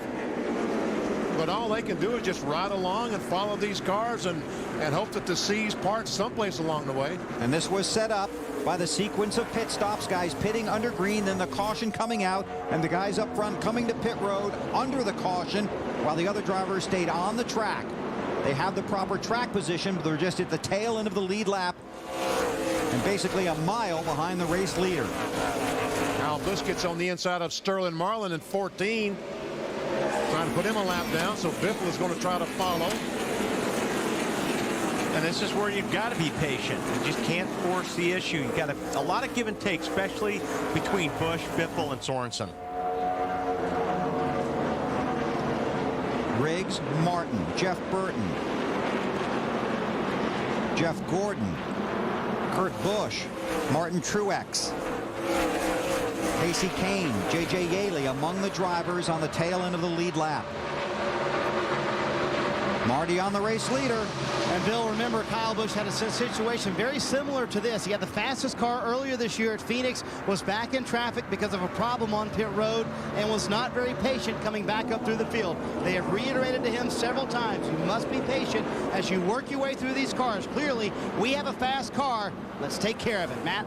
Jimmy Johnson and the 48 team doing what they have done all year long, making the best of a bad situation when they seem to struggle. The car is getting better and better. He worked his way back around the 17 of Kenseth, who ended the day second in points behind Johnson. Now Matt has had issues with the brakes. He says, at the end of a run, I have hardly any pedal left, and then the car goes tight. They have made a number of adjustments all day. They spent most of the first part of the race in the back. They have worked their way through pit cycles, now in the top 10. I'll tell you what, that 48 team has come to this track, had some really bad luck, and they end up winning the race. Trouble off turn 4.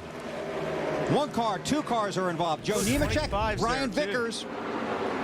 The disadvantage, as you talked about earlier, of restarting in the back. Yeah, that's the problem. That's probably when you get in the situation. I mean, Vickers, they had to make that pit stop, but with all those guys getting in front of them, you get put in a position in the middle of the pack where if anything happens, you could be in it. There's Nemechek's car, and Brian Vickers has got some damage on the right front. You can see the hood is crushed. That race car that was so dominant just went out the window on that wreck. It looks like that Burton, Mark Martin, Scott Riggs, Clint Boyer, Kurt Busch, Robbie Gordon, Jeff Gordon. How many cars got a lap? Jeff Green, back? Casey Kane, Martin Truex Jr., J.J. Yaley, about a dozen guys that were at the tail end of the lead lap needed that caution.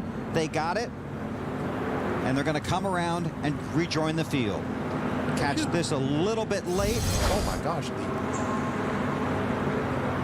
Looks like the 25 got into Nemechek for whatever reason. Didn't know if they just checked up or what. We got into it a little bit late, but lots of damage to Joe's car. And enough damage to that 25 where you can just take 2 or 3 tenths of a second off of those laps from now on. On board with Nemechek. The Colonel is going for a ride.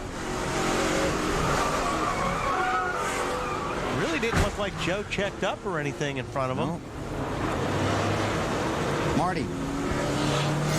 Hey guys, Brian Vickers is extremely upset with Denny Hamlin, said to relay a message to a spotter that he was unhappy about the contact out there. Clearly, they've had a fast car all day long, and their chances to win are certainly hurt. A lot of right front damage. This has been a summary right here of how the 25 team season has gone. They have run very well, been fast in races, just cannot get the finishes to show for it.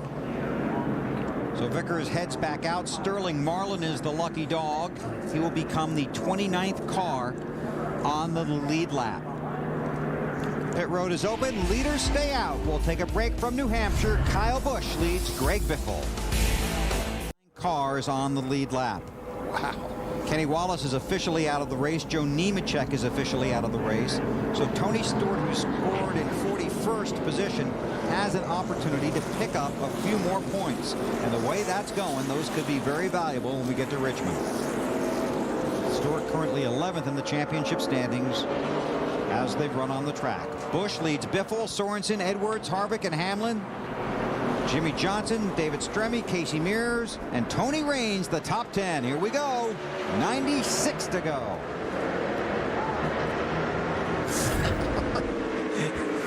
Kyle Busch drove it in there. Trying to get you once get away from Biffle.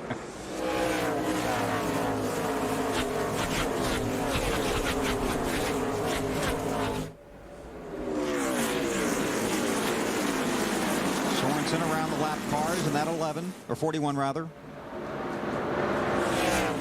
Carl Edwards trying to make a move. Carl was starting to show a little bit of muscle there right before that last yellow came out. His lap times were really competitive. Carl in the 99 Office Depot Ford. Alan, you covering Carl today? Yeah, and I talked to this crew chief Wally Brown a little while ago, Bill, and was watching those lap times myself. It doesn't appear that his car takes off very well in the first part of a run, but they know that. His spotter, Bobby Hudson, on the radio to him, coaching him in the early part of these runs. We're not going anywhere. Be patient. Take care of it. Once the traffic spreads, then we'll go. He's saying it right now. Long run, Carl. We'll get him. For second place, Biffle and Sorensen. Tell you what, that 41 car for the first 40, 50 laps is really fast. Very fast. Last time he faded after about 50, 60 laps. But boy. Marty? Hey, there I am. I was trying to find Where'd you guys. go? I was on the wrong channel, I guess, Bill. My bad. Reed Sorensen, very good, as you guys said. This portion of the run is where this car excels. It's where he's going to try and track down the 5 car. It's the end of the run where they're not so good. The car gets hard to turn, gets too tight. That's why they tried to help on the last stop, trying to make him a little looser earlier in the run. Dave? Dave, what's up with the 16? Hey, nothing, BP. He's running pretty good. They don't know what's going to happen till the end of the race here as far as cautions and fuel goes. So one of the radio transmissions I overheard recently was just save everything you can. And that means brakes and fuel and everything. Everything. But there's no way they can run from here to the end. You shouldn't have said that. They got to make another stop. They've got to make another stop. Now, this is really where these guys are starting on the brakes, especially. They've been hammering these brakes. It's been very hot. And this is where the guys that are cooling the brakes the best, it really pays off because, oh, there goes our camera. You know, you start pumping the brakes. You got something there, Matt? Got trouble on the straightaway there. Jeff Green. Yeah, in the wall. That brings out the caution.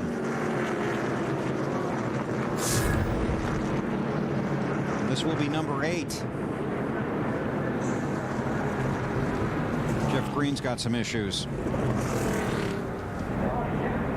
Take a look at the replay. Oh, he looks like he squeezed Truex up in the wall there. He thought he was clear, and Truex was there. And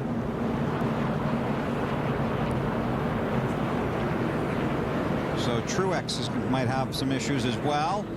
And this will be Marty Snyder's new camera position next race.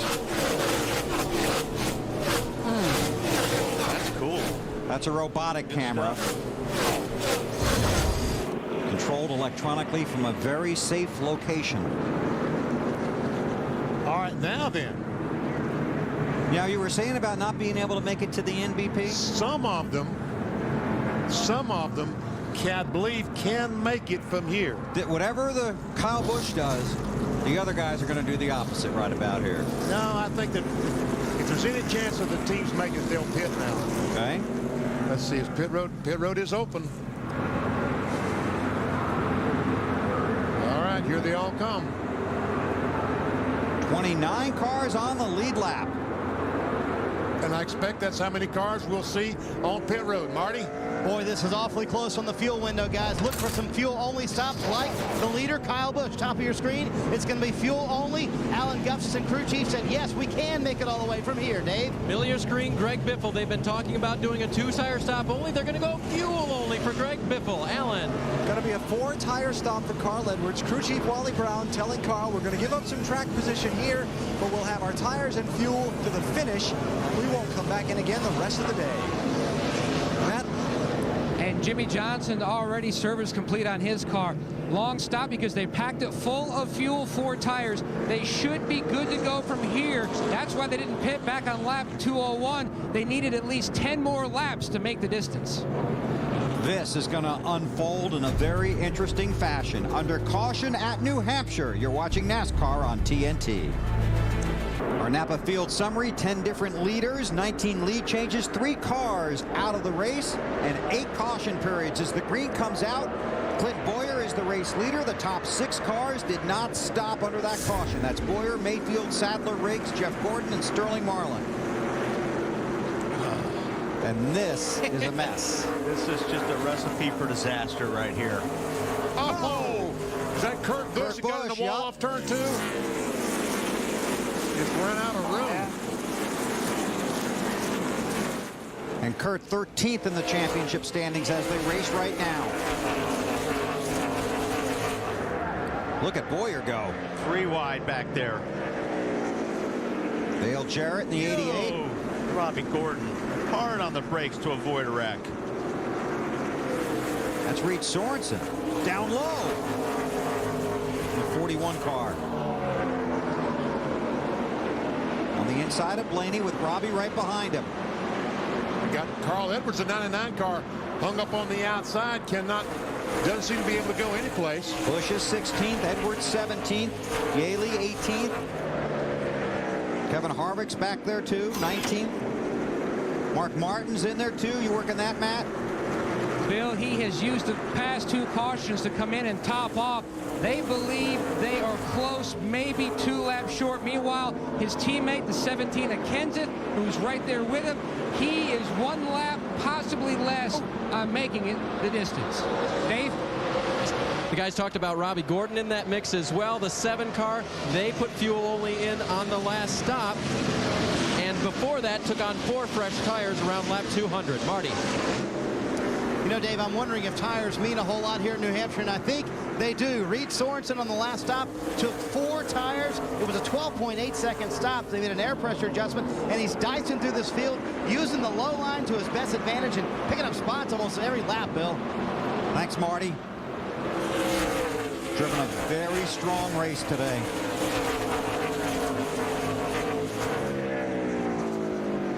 Looked like a lap or 2 ago, the 29 and the 22 got together. Dave Blaney and Kevin Harvick. There's on board with Harvick. See what a pack and a mess they're in the middle of right there. And it's tough. You can't, there's nowhere to go. You can see, I mean, Harvick can't go anywhere unless he goes through the 2. Down on the bottom. Loses a spot to Jimmy Johnson as he drives by. But this is what these guys are seeing. I mean, there's no place to go. You've got to be patient.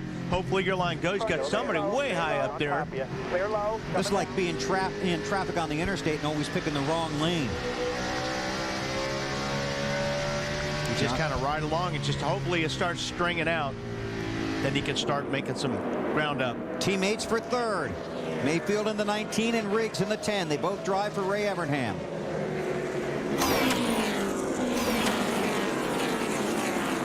Mayfield washes up. Sorry, Wally. That 10 car has been awfully good today, but Mayfield able to hang on. Riggs falls in behind. Boy, Jeremy's team needs a good run. Those guys have just been struggling this year. And that was a fiasco what we went through at Chicago with Mayfield and Ray Evernham. More on that later. Let's get an update on the 10 from Dave. And he's running pretty well right now, Bill. Remember yesterday in the Busch Series race, he finished 7th, but he started in the front of the field. Today, he started 42nd.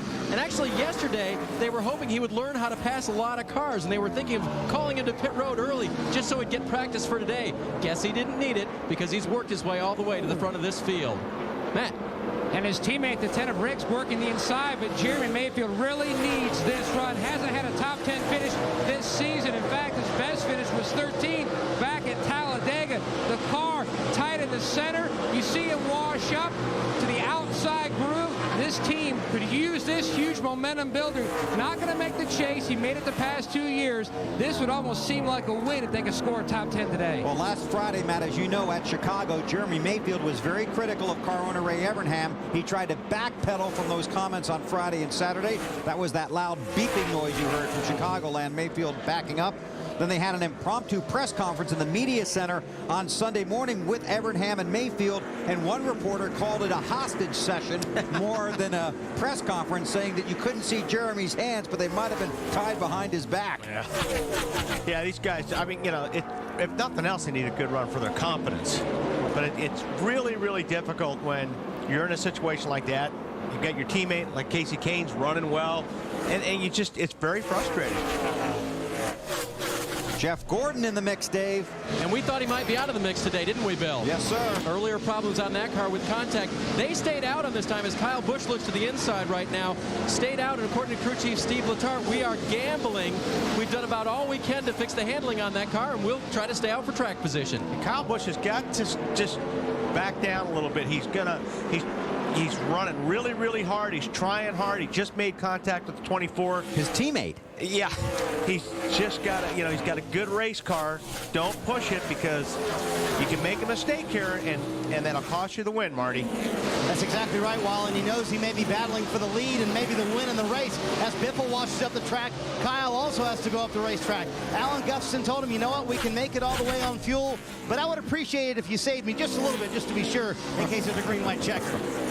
Sure, I'll work on that. Yeah. You know, this race is only 300 laps here, but it certainly seems the last 100 miles or so, it is very intense racing for one of the shorter races on the circuit. Some of the shorter races, you get better racing down near the end. I tell you, there's not much more intense going on than right now between this 10 and 19. The 5:24, Biffle thrown in the mix. Elliott Sadler running in the second spot, just ahead of this battle. That's Riggs trying to get under Mayfield. Jeremy holds him off again, and you have to talk at least just briefly about Elliott Sadler, who's been in the rumor mill for several weeks now about what he's going to do next year. They've really struggled, and now look at him. Through all the pit strategy and some racing luck and some hard work, he's up to second. Clint Bowyer is the race leader. Bowyer, Sadler, Mayfield, Riggs, and Gordon. What's going to happen next at New Hampshire? You got to worry about the speed too much. Rear. Well, another guy we talked about on the countdown to green had to have a good run today to keep his chances of making the chase alive. On the right side of your screen. Oh, he gets tagged by Stremme. He was jammed up behind the 32 car of Quapple. David Stremme got in the right rear. So the Miller Lite bunch works on Kurt's car on pit road under caution. We're officially done now. Keep going. We're with us. Hang in here. Give me that big clutch. Jeff Green is the lucky dog. And Roger Penske telling Kurt to hang in there. Yeah. They might have been talking about the race or about the chase. Former series champion. His first season replacing Rusty Wallace in that ride, and they have not had the success they were expecting. 5 straight top 10s coming into this race, but not one today. And he'll limp off of pit road. Clint Bowyer gives up the lead to come on the pit road. Marty. Well, guys, the reason he did not pit earlier is because he couldn't make it all the way on fuel. They have gotten just horrible fuel mileage on the 07 all day long. When everybody else pitted back on lap, what was that, 211, right. They were still 15 laps short. So they are coming in right now. They're going to take 4 tires and fuel for the 07. Dave? And Scott Riggs is on pit road in the 10 car as well as the 24 car of Jeff Gordon. Looks like they're going to change 4 tires for Gordon. Fill it full of fuel.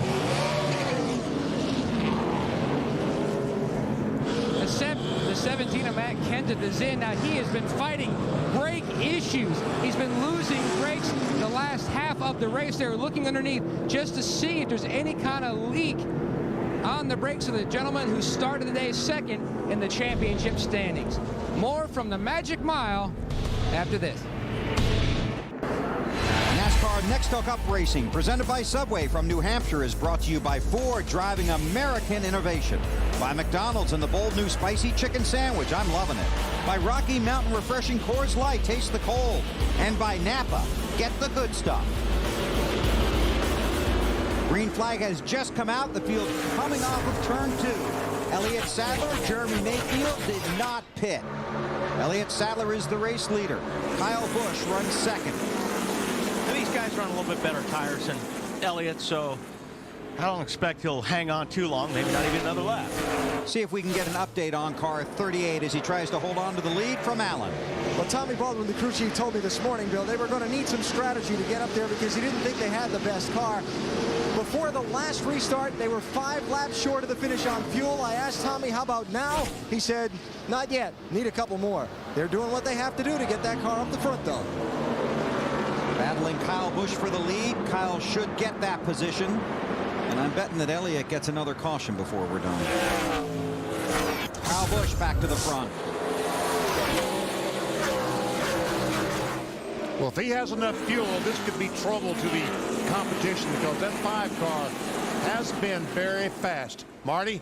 Well, BP had a check with Alan Gustafson, and indeed they do have enough fuel to make it all the way for the 5 team of Kyle Busch. That's exactly where they want to be, in the clean air out front. This car has raced 6 times over 2 years. Its worst finish is 8th. It has a win last year. They're trying to bring it home for a win again today. 4 cars are out of the race, and the 2 of Kurt Busch has gone to the garage after a hard crash in turn 4 after contact with David Stremme. The 11 car, Denny Hamlin, was able to get by Greg Biffle for that 3rd position on the restart. Now we see the 16 Biffle trying to press him to get that spot back. Allen on Hamlin. A yo-yo day for this team where cautions are concerned. They were running 3rd earlier, pitted under yellow when nobody else did, went back to 23rd, then were still on the racetrack after other people had pitted. When a caution came out, they moved back up. They took fuel only on that last pit stop they made at lap 211, and now they've got their track position back. They can try and race for a top 5 finish, Dave. Now in the 16 of Greg Biffle, I just checked in with their pit with Doug Richard, the crew chief, and asked him if they could go all the way on fuel, and he said yes they can. Unless we get that thing at the end where we have to go to overtime, we might be a little bit tight. Greg, use long gears and save fuel. Marty? David, I talked to Tony Glover, one of the team managers for Chip Ganassi Racing. He said, you know what, I am so proud of this 20-year-old young man, Reed Sorensen. He's done an excellent job today. Had his best starting position of the year. He's kept it in the top 10 all day long. They've made very few changes trying to bring it home for his first top 5 finish of the year. Matt? Mark Martin making his 600th consecutive start, running in the 6th position. Mark's car really excels on long green flag runs, and that's exactly what he's hoping we have from here to the finish, because the car really comes to life on the back end of the run. This is the kind of run that this team has needed. Mark hasn't won since Kansas last fall. We hit the wall a little bit, guys. 55 hit the wall. Took two tires earlier in the race. That helped, and they just have progressively made this car better and better, Bill. Thanks, Matt. Yeah, he's in a pack of traffic behind the race leaders. Here's Mears in the 42, Clint Boyer in the 07, looking to make the move under Michael.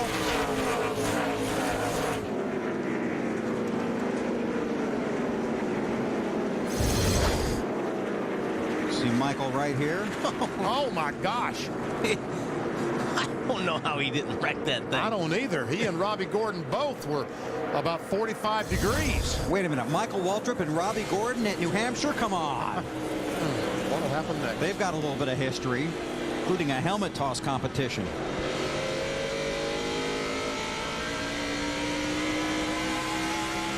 That was a heck of a save. It was. That was good save, Well, Michael. you know what we haven't done today, Wally? What's that, We haven't BP? cued the duck. Always some interesting things coming when we cue the duck. Let's see. Who has failed to win the most races this season after leading with 10 laps to go?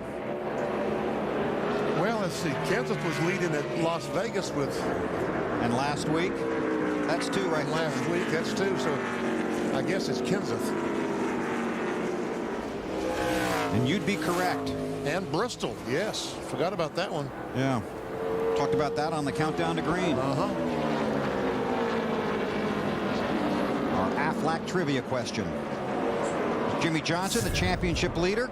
Carl Edwards in the 99. Mayfield in the 19. Johnson's 8th position right there. Mayfield 7th. So those guys rallying back. And Carl Edwards on the high side. You got something on the 99, Alan? Yeah, well, a lot of frustration from inside that race car, and you can well relate. Remember earlier when they pitted, they chose to take 4 tires on that stop at lap 211, which sent them all the way back to 17th place. The crew chief, Wally Brown, has been telling Carl every chance he gets, we'll pass these other guys on a long green flag run because we'll have better speed than they will. Meantime, Carl's behind the wheel, seeing the laps run out, and him behind all these other cars, and the debate continues. So Carl Edwards falls in line. Everybody chasing Kyle Busch. Elliott Sadler runs second at New Hampshire.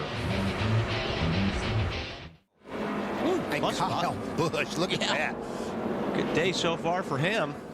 But you got to check this battle for 10th position out.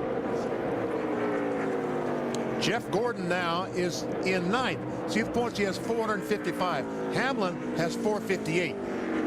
Now that's 9 and 10. We go back to 10th to 11th. Biffle is 2 points behind Hamlin. Stewart 11th. Man, Tony Stewart, those 5 points we saw Hamlin gain, Stewart lost them. -5 positions, Tony Stewart, today. That's a big hit. Stewart involved in a wreck, currently scored 38th, 24 laps down.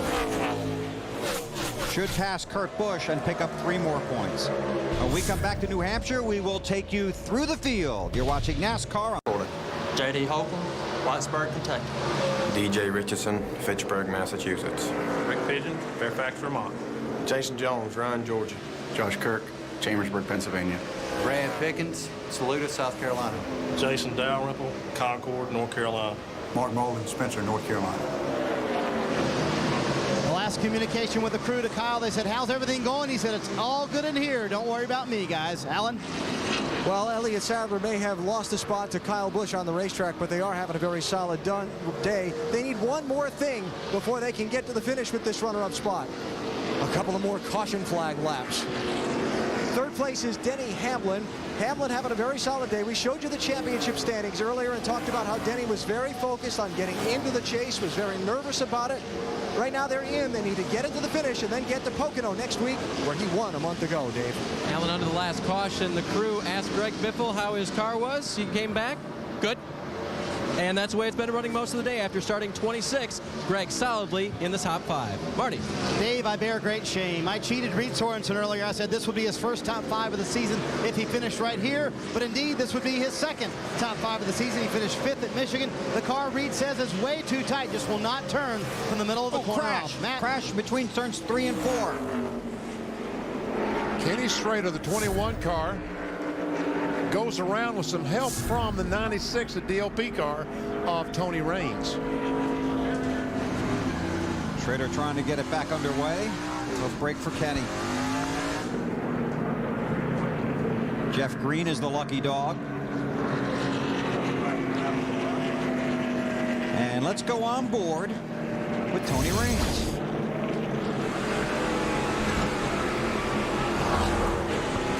There wasn't too much room in between them through that corner.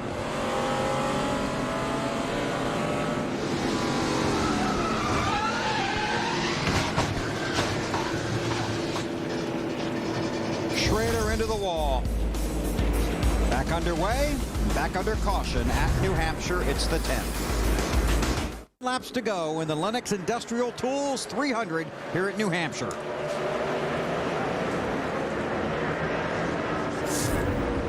Kyle Busch has been strong on restarts today.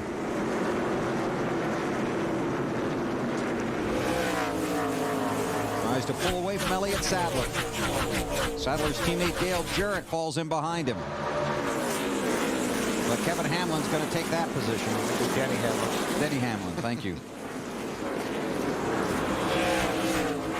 Kevin Hamlin's busy with the 29 car. Yes. And no relation. Right.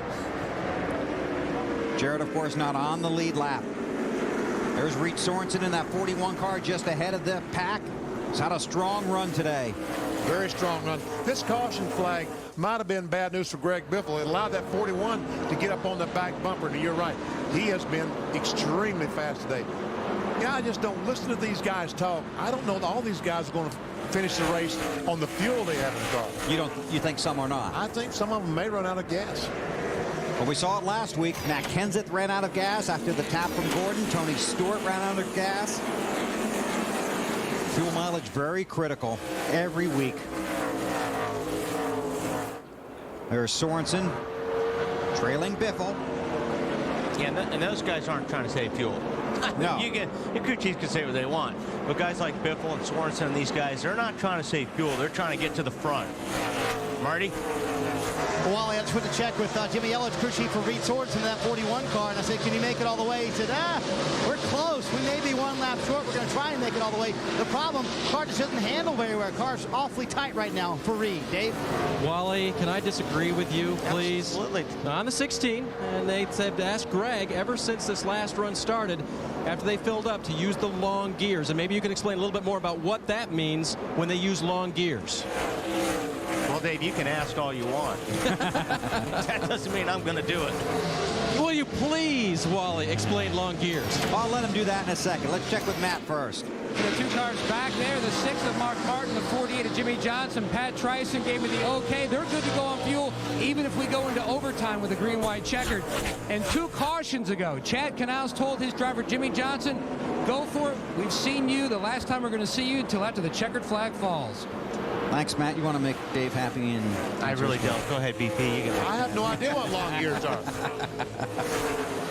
Dave, what is long gears? What are long gears? That's very arrogant of you, Wally. What would you expect?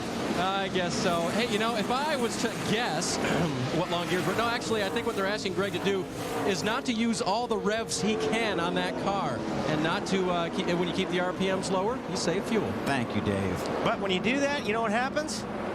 I've been listening, Wally. I have long gears. Guys like Reed Sorensen pass you. So I mean, you know, that's a problem. If you're going to do that, you're going to save fuel. Yep, then you're looking for a top 10 finish, but you're not looking for a win because you're going to get passed when you start trying to save fuel at a place like this. You know, Greg Biffle, remember at Phoenix, was leading the race with what, 5 laps to go? Ran out of fuel. That's not the only time he's run out of gas this season. We'll see what happens today. Kyle Busch runs up front, leading Elliott Sadler and Denny Hamlin. Kyle Busch, a couple of wins last year, looking to get back to victory lane and deliver the checkered flag to his team in New Hampshire. Elliott. So Sadler loses a couple of positions on that lap. And Busch leads by about 1.5 seconds. And pulling away. He has led 82 laps today, clinched the 5 bonus points for leading the most laps. There's the race leader. More from Marty. You know, Bill, back at Michigan in June, Kyle Busch had a car that could probably win the race. They had a problem on pit road. The Monday after that race, Alan Gufson, the crew chief, called a team meeting. Everybody that worked for the 5 car had to be present. He said, you know what, guys, if we're going to be in the chase, we have to focus. At that point, they had fallen out of the top 10. In the races since, they haven't finished worse than 11th. This morning, he had the same meeting, said, listen, we have a car that can win this race. If each of us do our jobs and not worry about what everybody else has to do, we can win the race. Currently, they're in the lead, and as you see, this could be a huge day for the 5 team. It may be a day, in fact, that locks them into the chase. And it has been a roller coaster season for Kyle Busch. Was black flagged for aggressive driving in the Daytona 500. Also spent some time in the penalty box in Phoenix for that payback he delivered to Casey Mears under the red flag.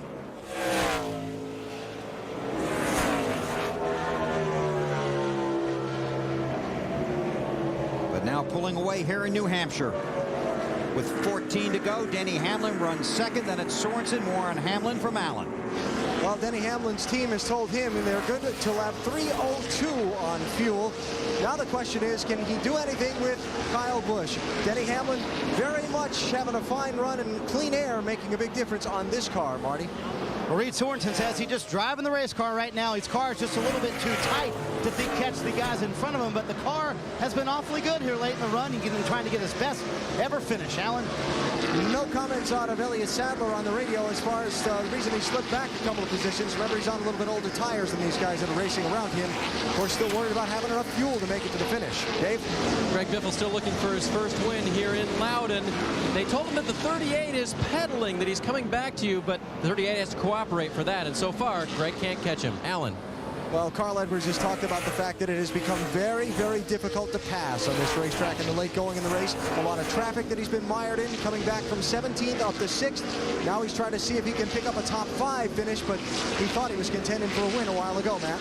Mark Martin, the 6th, gave up that 6th position to his teammate, the 99 of Edwards. Now he's just trying to hold on to 7th. He's trying, a little loose off the corner. The car both tight and loose, beginning to fade.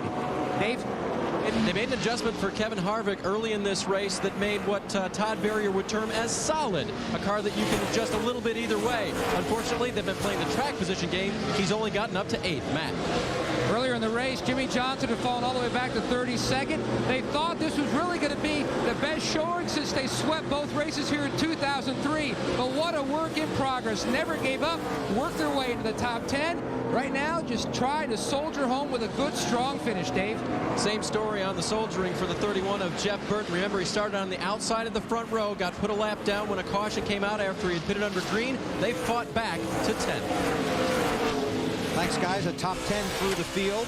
There are 28 cars scored on the lead lap. Kyle Busch is the race leader. We talked about his problems at Daytona and Phoenix. Of course, also involved in that Hans throwing incident in the Coke 600 at Charlotte. But today it's all about how this car and this driver have performed. A 2.5-second lead over Denny Hamlin, looking for his first win of the season. A couple of victories last year. And he's got a lot of open racetrack in front of him, so he doesn't really have to deal with a whole lot of traffic. I don't think between now and the end of the race. He's got one car in front of him, Jeff Green. So he's in a pretty good position right now. And we've talked about Kyle Busch for so long, it's hard to remember he's only 21 years old.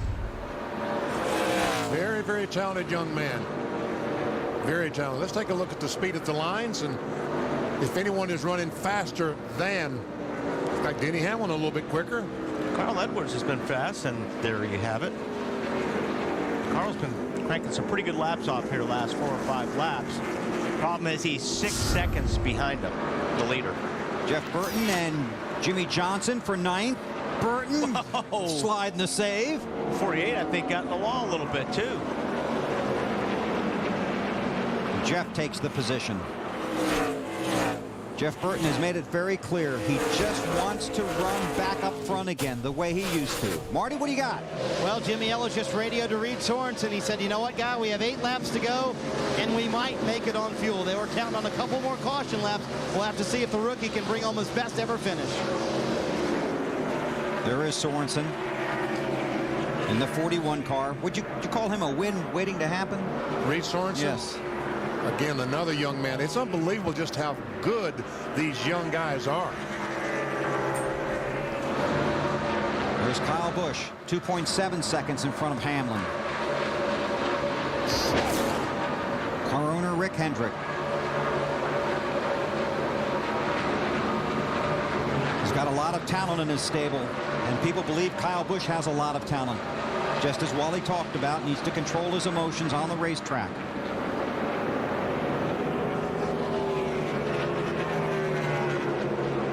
Watches. 5 laps to go.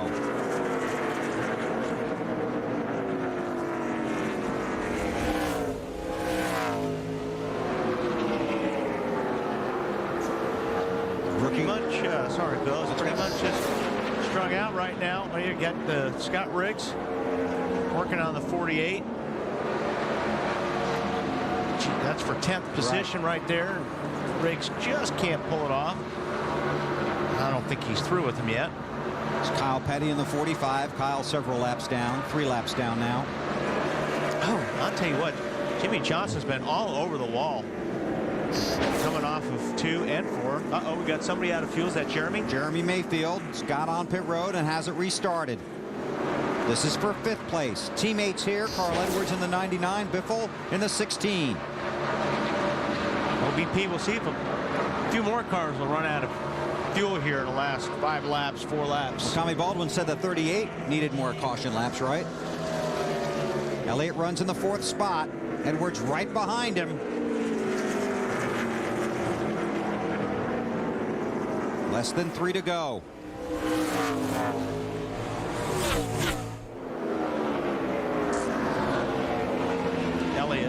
Sadler obviously using those long gears Dave spoke about.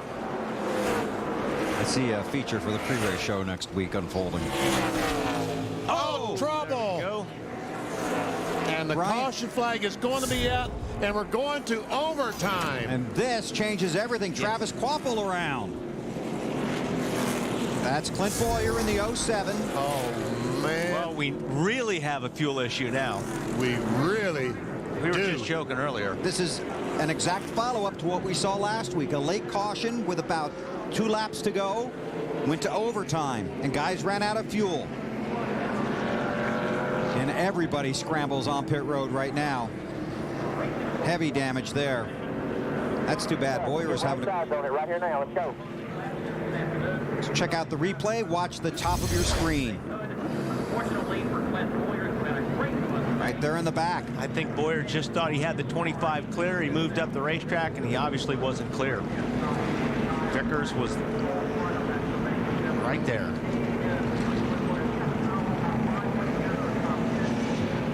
I'm sure they're going to be holding their heads. It's the 5 crew. Their reaction. Alan Gustafson saying, oh, no, not 2 laps to go. Hope you're using those long gears. Burns is going to like us after this show. He didn't like us before the show. Of course, there's no lucky dog inside of 10 laps to go, and it will be a single file restart when we go back to green. If the race reaches the scheduled conclusion under caution, NASCAR will make one attempt and one attempt only to get a 2-lap green-white checkered finish. We are completing lap 300 now. This would be the final lap, but we'll have 2 laps of racing when we come back to New Hampshire. Carl Edwards, Elliott Sadler, and Greg Biffle. Then Mark Martin, Kevin Harvick, Jeff Burton, Scott Riggs, and Jimmy Johnson, the top 10. Folks, have you ever been nervous? We've got a bunch of crew chiefs on pit road about as nervous as they can possibly be about the fuel situation. I'll tell you what, you got another couple guys in those race cars that are pretty worried right now. I mean, just one mistake by Kyle Busch, or I mean, he's going to get passed. You don't want to see when you're leading. You don't want to be in this position. That 99 car is not that bad. Right. Alan? So what do you do when you're tight on tires and you normally spin your tires to clean them off before the restart, which means you'd have to rev up the engine and use some gas, right? Denny Hamlin just called to the pits and said, what do I do, basically? And he was told, wait until the last possible second and do it briefly. And he's going to have to wait another lap. Wow. The 55 car looks like he's blowing water on the back. That they're going to probably, I mean, they'd have to rev. This is going to burn up a lot more fuel. How did that happen? He's crashed back there and broken the radiator. Look at the 32 car. Looks like he's That could be the other half of it. Looks like Michael ran on the back of the 32. Well, we've got a great crew around the track. Let's take a look. On board with Michael. Our guy's trying to come back to us,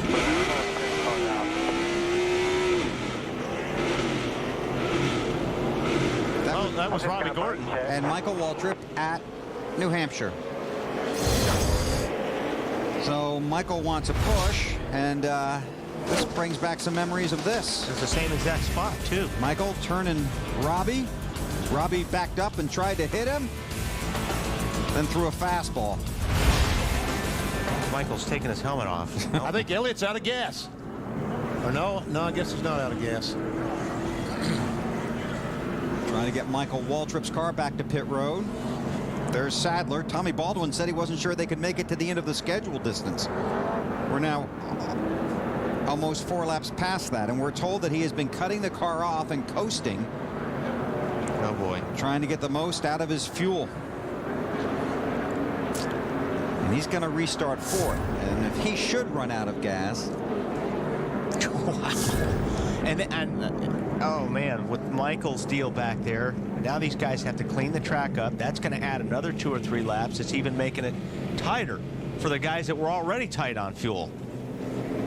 And those guys are hustling back there trying to get this track clean, because obviously NASCAR realizes that a lot of these guys are close on fuel. Hey, Reed Sorensen might be okay. He pitted. He has gas. So you're saying that 20 guys are going to run out of fuel? Could be. Oh, Benny, always the optimist. Snyder. Hey, fellas, obviously Kyle Busch is now concerned about fuel, as everybody else is. We've talked about that. Kyle is asking NASCAR to please either red flag the race or get it going. And obviously, fuel is a concern for everybody, so I would think the red flag at this option would still be an option, correct, Bill? It would be, but I don't see that happening. I mean, they're almost got the track cleaned up, but the pickup back there is moving. NASCAR has been pretty quick to use that red flag in situations like this in the past. This was an unforeseen incident. Two guys running into, or Michael running into Robbie under caution and busting the radiator.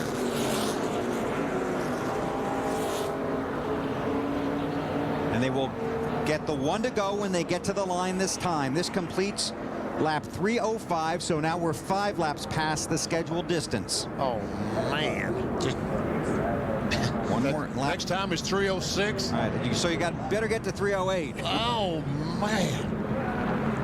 Alan?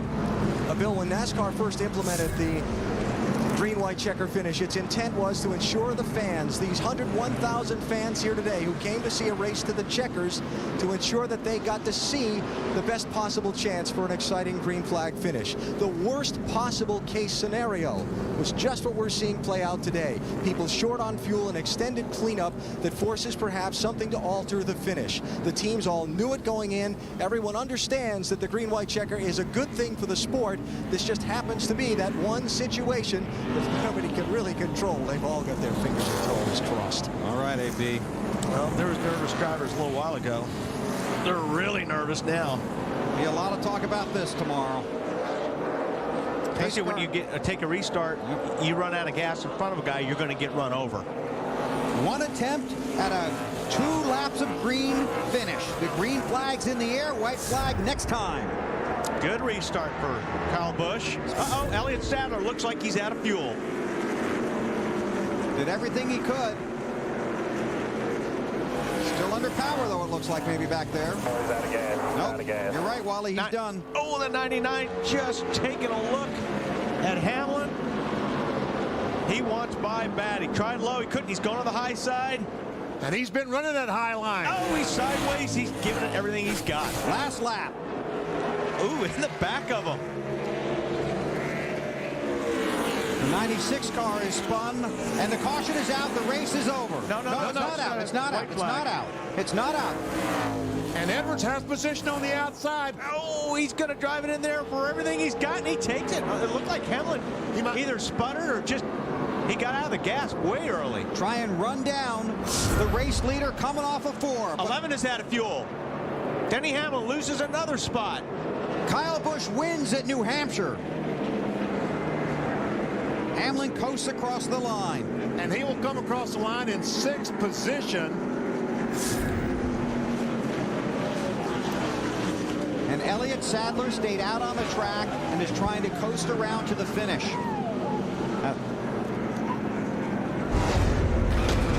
That's right. Chevrolet congratulates Kyle Busch and the 5 Monte Carlo SS on another great Team Chevy victory. 25 of the last 34 NASCAR manufacturer championships and counting. Chevy and American Revolution. Marty. Well, now Rick Hendrick is all smiles. And how are your nerves on that green-white checkered, Rick? I'm way too old for this. I had a birthday last week. Man, I'll tell you. His great car. And, you know, Alan told me last night on the phone I need to come up here. Said they're going to win the race today. But, you know, we were just, it was going to be awful close on fuel. You got a talented young man behind that wheel who showed a lot of patience today. Hard to believe he's as young as he is, got as much talent as he does. Looking for good things. I think he's 4th in the points now, right? Yeah, I think he may be even higher than that, Rick. That's good news. 21-year-old Kyle Busch wins here at New Hampshire.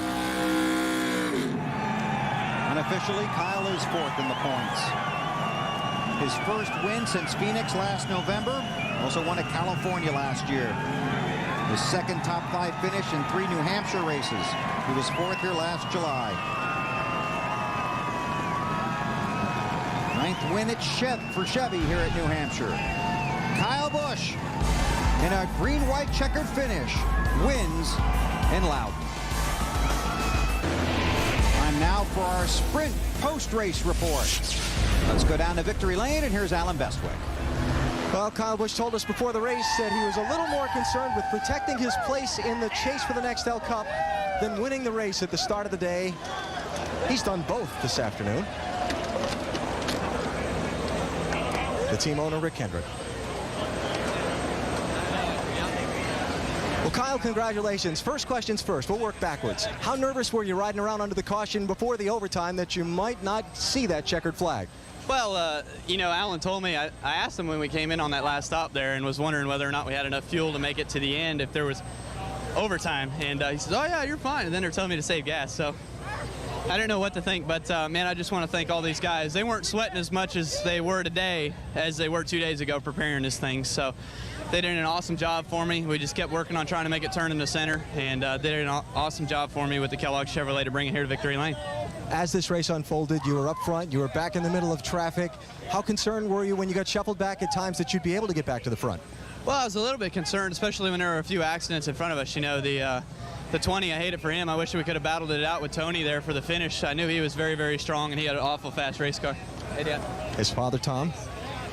But, you know, and then again, I think the 12 car got spun out there. We barely made it past those guys. But, you know, it wasn't that big of a deal in order to try to bypass those guys. I knew we had a good enough car where if we just bide our own time and ran our own race, we could clear them all and beat them. You are up to 4th in the championship now after today's events. Your thoughts?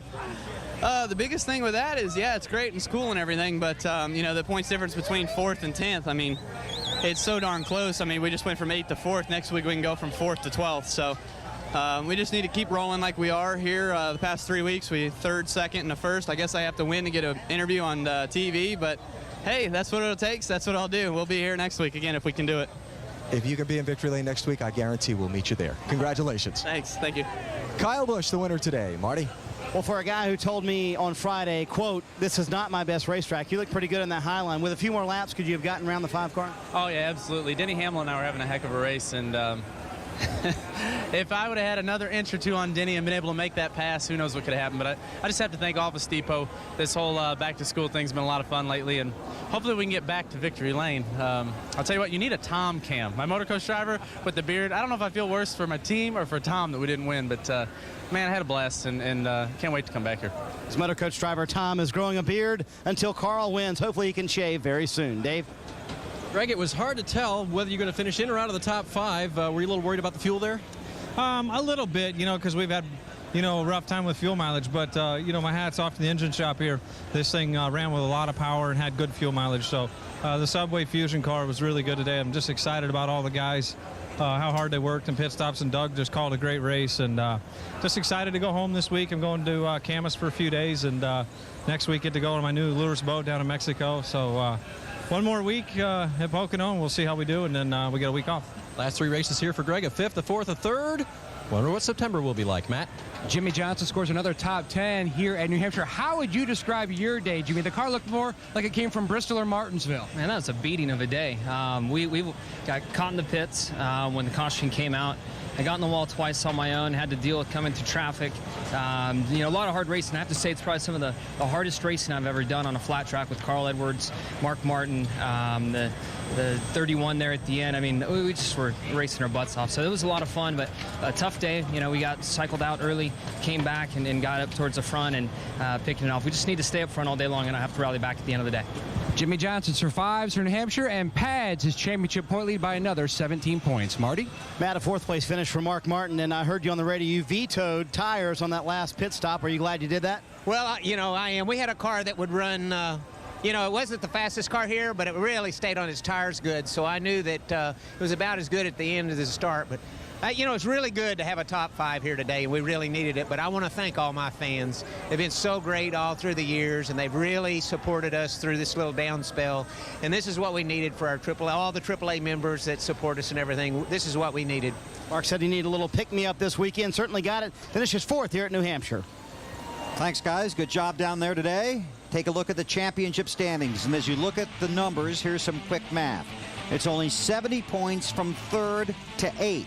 And from 4th to 11th, it's only 124 points. You can see that Gordon and Biffle are tied with the same amount of points in 9th and 10th. That's broken by wins, but that'll happen later. Tony Stewart is now outside The top 10.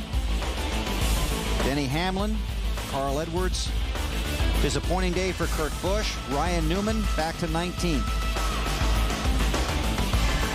Let's go down to Matt.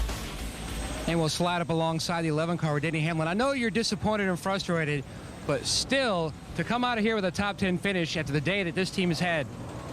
Yeah, I'm disappointed, but at the same time, could have been a lot worse. We could have not made it back to the line at all. So, I'm pretty happy. I don't know where we ended up. I think 6th or so, but I felt like I maybe had something for Kyle there on the short run. His car looked like it pushed really bad, and we gained on him big time on that with 1 to go, and it started sputtering right there at the white flag. So I had to just, baby it on back. So it's pretty unfortunate, but same. All still, the FedEx Chevrolet was pretty good, and we'll go to Pocono and win that one. He salvaged with a 6th place finish, and he's going to Pocono, a place that he won about 6 weeks ago. Bill? Thanks, Matt. Again, here are the unofficial results. Top 10. Kyle Busch won the race, led the most laps. We'll have more from New Hampshire as our TNT coverage of NASCAR continues in a moment. Kyle Busch has taken his team to victory lane in Loudon. Let's go down to Marty Snyder. With Casey Kane, Bill, who's taken a moment to kind of relax a little bit on a very hot day here at New Hampshire. That took a lot out of you, didn't it? Yeah, I'm exhausted. It was a long race in the heat, but happy with my team. Dodge Steelers, UAW Dodge Charger was good and up and down. I mean, we struggled. We ran into Newman when he spun and bent the front end and fought back to 8. So we got a couple cars in that final restart, and it was good. We could do that. For you guys, as much of a struggle as it was, what does the top 10 mean this afternoon? Well, we've been, I think, average about 25th in the last 3 weeks. So to get back in the top 10, get a solid run, and the team did a good job. It's a track we've struggled at a little bit. It was good. I'm happy and look forward to next week. Hopefully we can have a good run at Pocono. A solid but exhausting day for Casey Kane, Matt. And what a run for Jeff Burton. You were caught speeding on pit road, and that changed your day, and from that point on, strategy changed, and this team really fought back. Hey, I'm just feel really dumb for speeding down pit road again. It's the second time I've done it. We pumped our pit road speed up, trying to be more competitive on pit road, and we just got to back it down some. But real proud of my guys. We were not that good yesterday in practice, and they got together last night, spent a lot of time, and made our car better. And we just got to keep fighting. This is what this team is about. We're not always going to be the best, but we're not get something out of it. But we were really good today. We didn't have anything for the 5, and I think the 20 was better. But we were really good today, and we're leading early in the race. We got to figure a way to lead at the end of the race. Jeff Burton finishes 7th here at New Hampshire. Bill? Thanks, Matt. He'll try again next week at Pocono. So a big win for Kyle Busch, his first of the season after going to victory lane twice last year. And he's 4th in the championship standings. Jimmy Johnson leaves here as the point leader. We all head to Pocono next week to see what happens there. Denny Hamlin was the winner earlier. Rick Hendrick with a wave to his family and friends at home. Join us Saturday on NBC for Martinsville for NASCAR Busch Series Racing presented by Aaron Sales and Lease Ownership. Then we're back to TNT on Sunday afternoon for NASCAR Next Hookup Racing from Pocono. Coverage begins at 1:30 Eastern Time with the Bank of America countdown to green.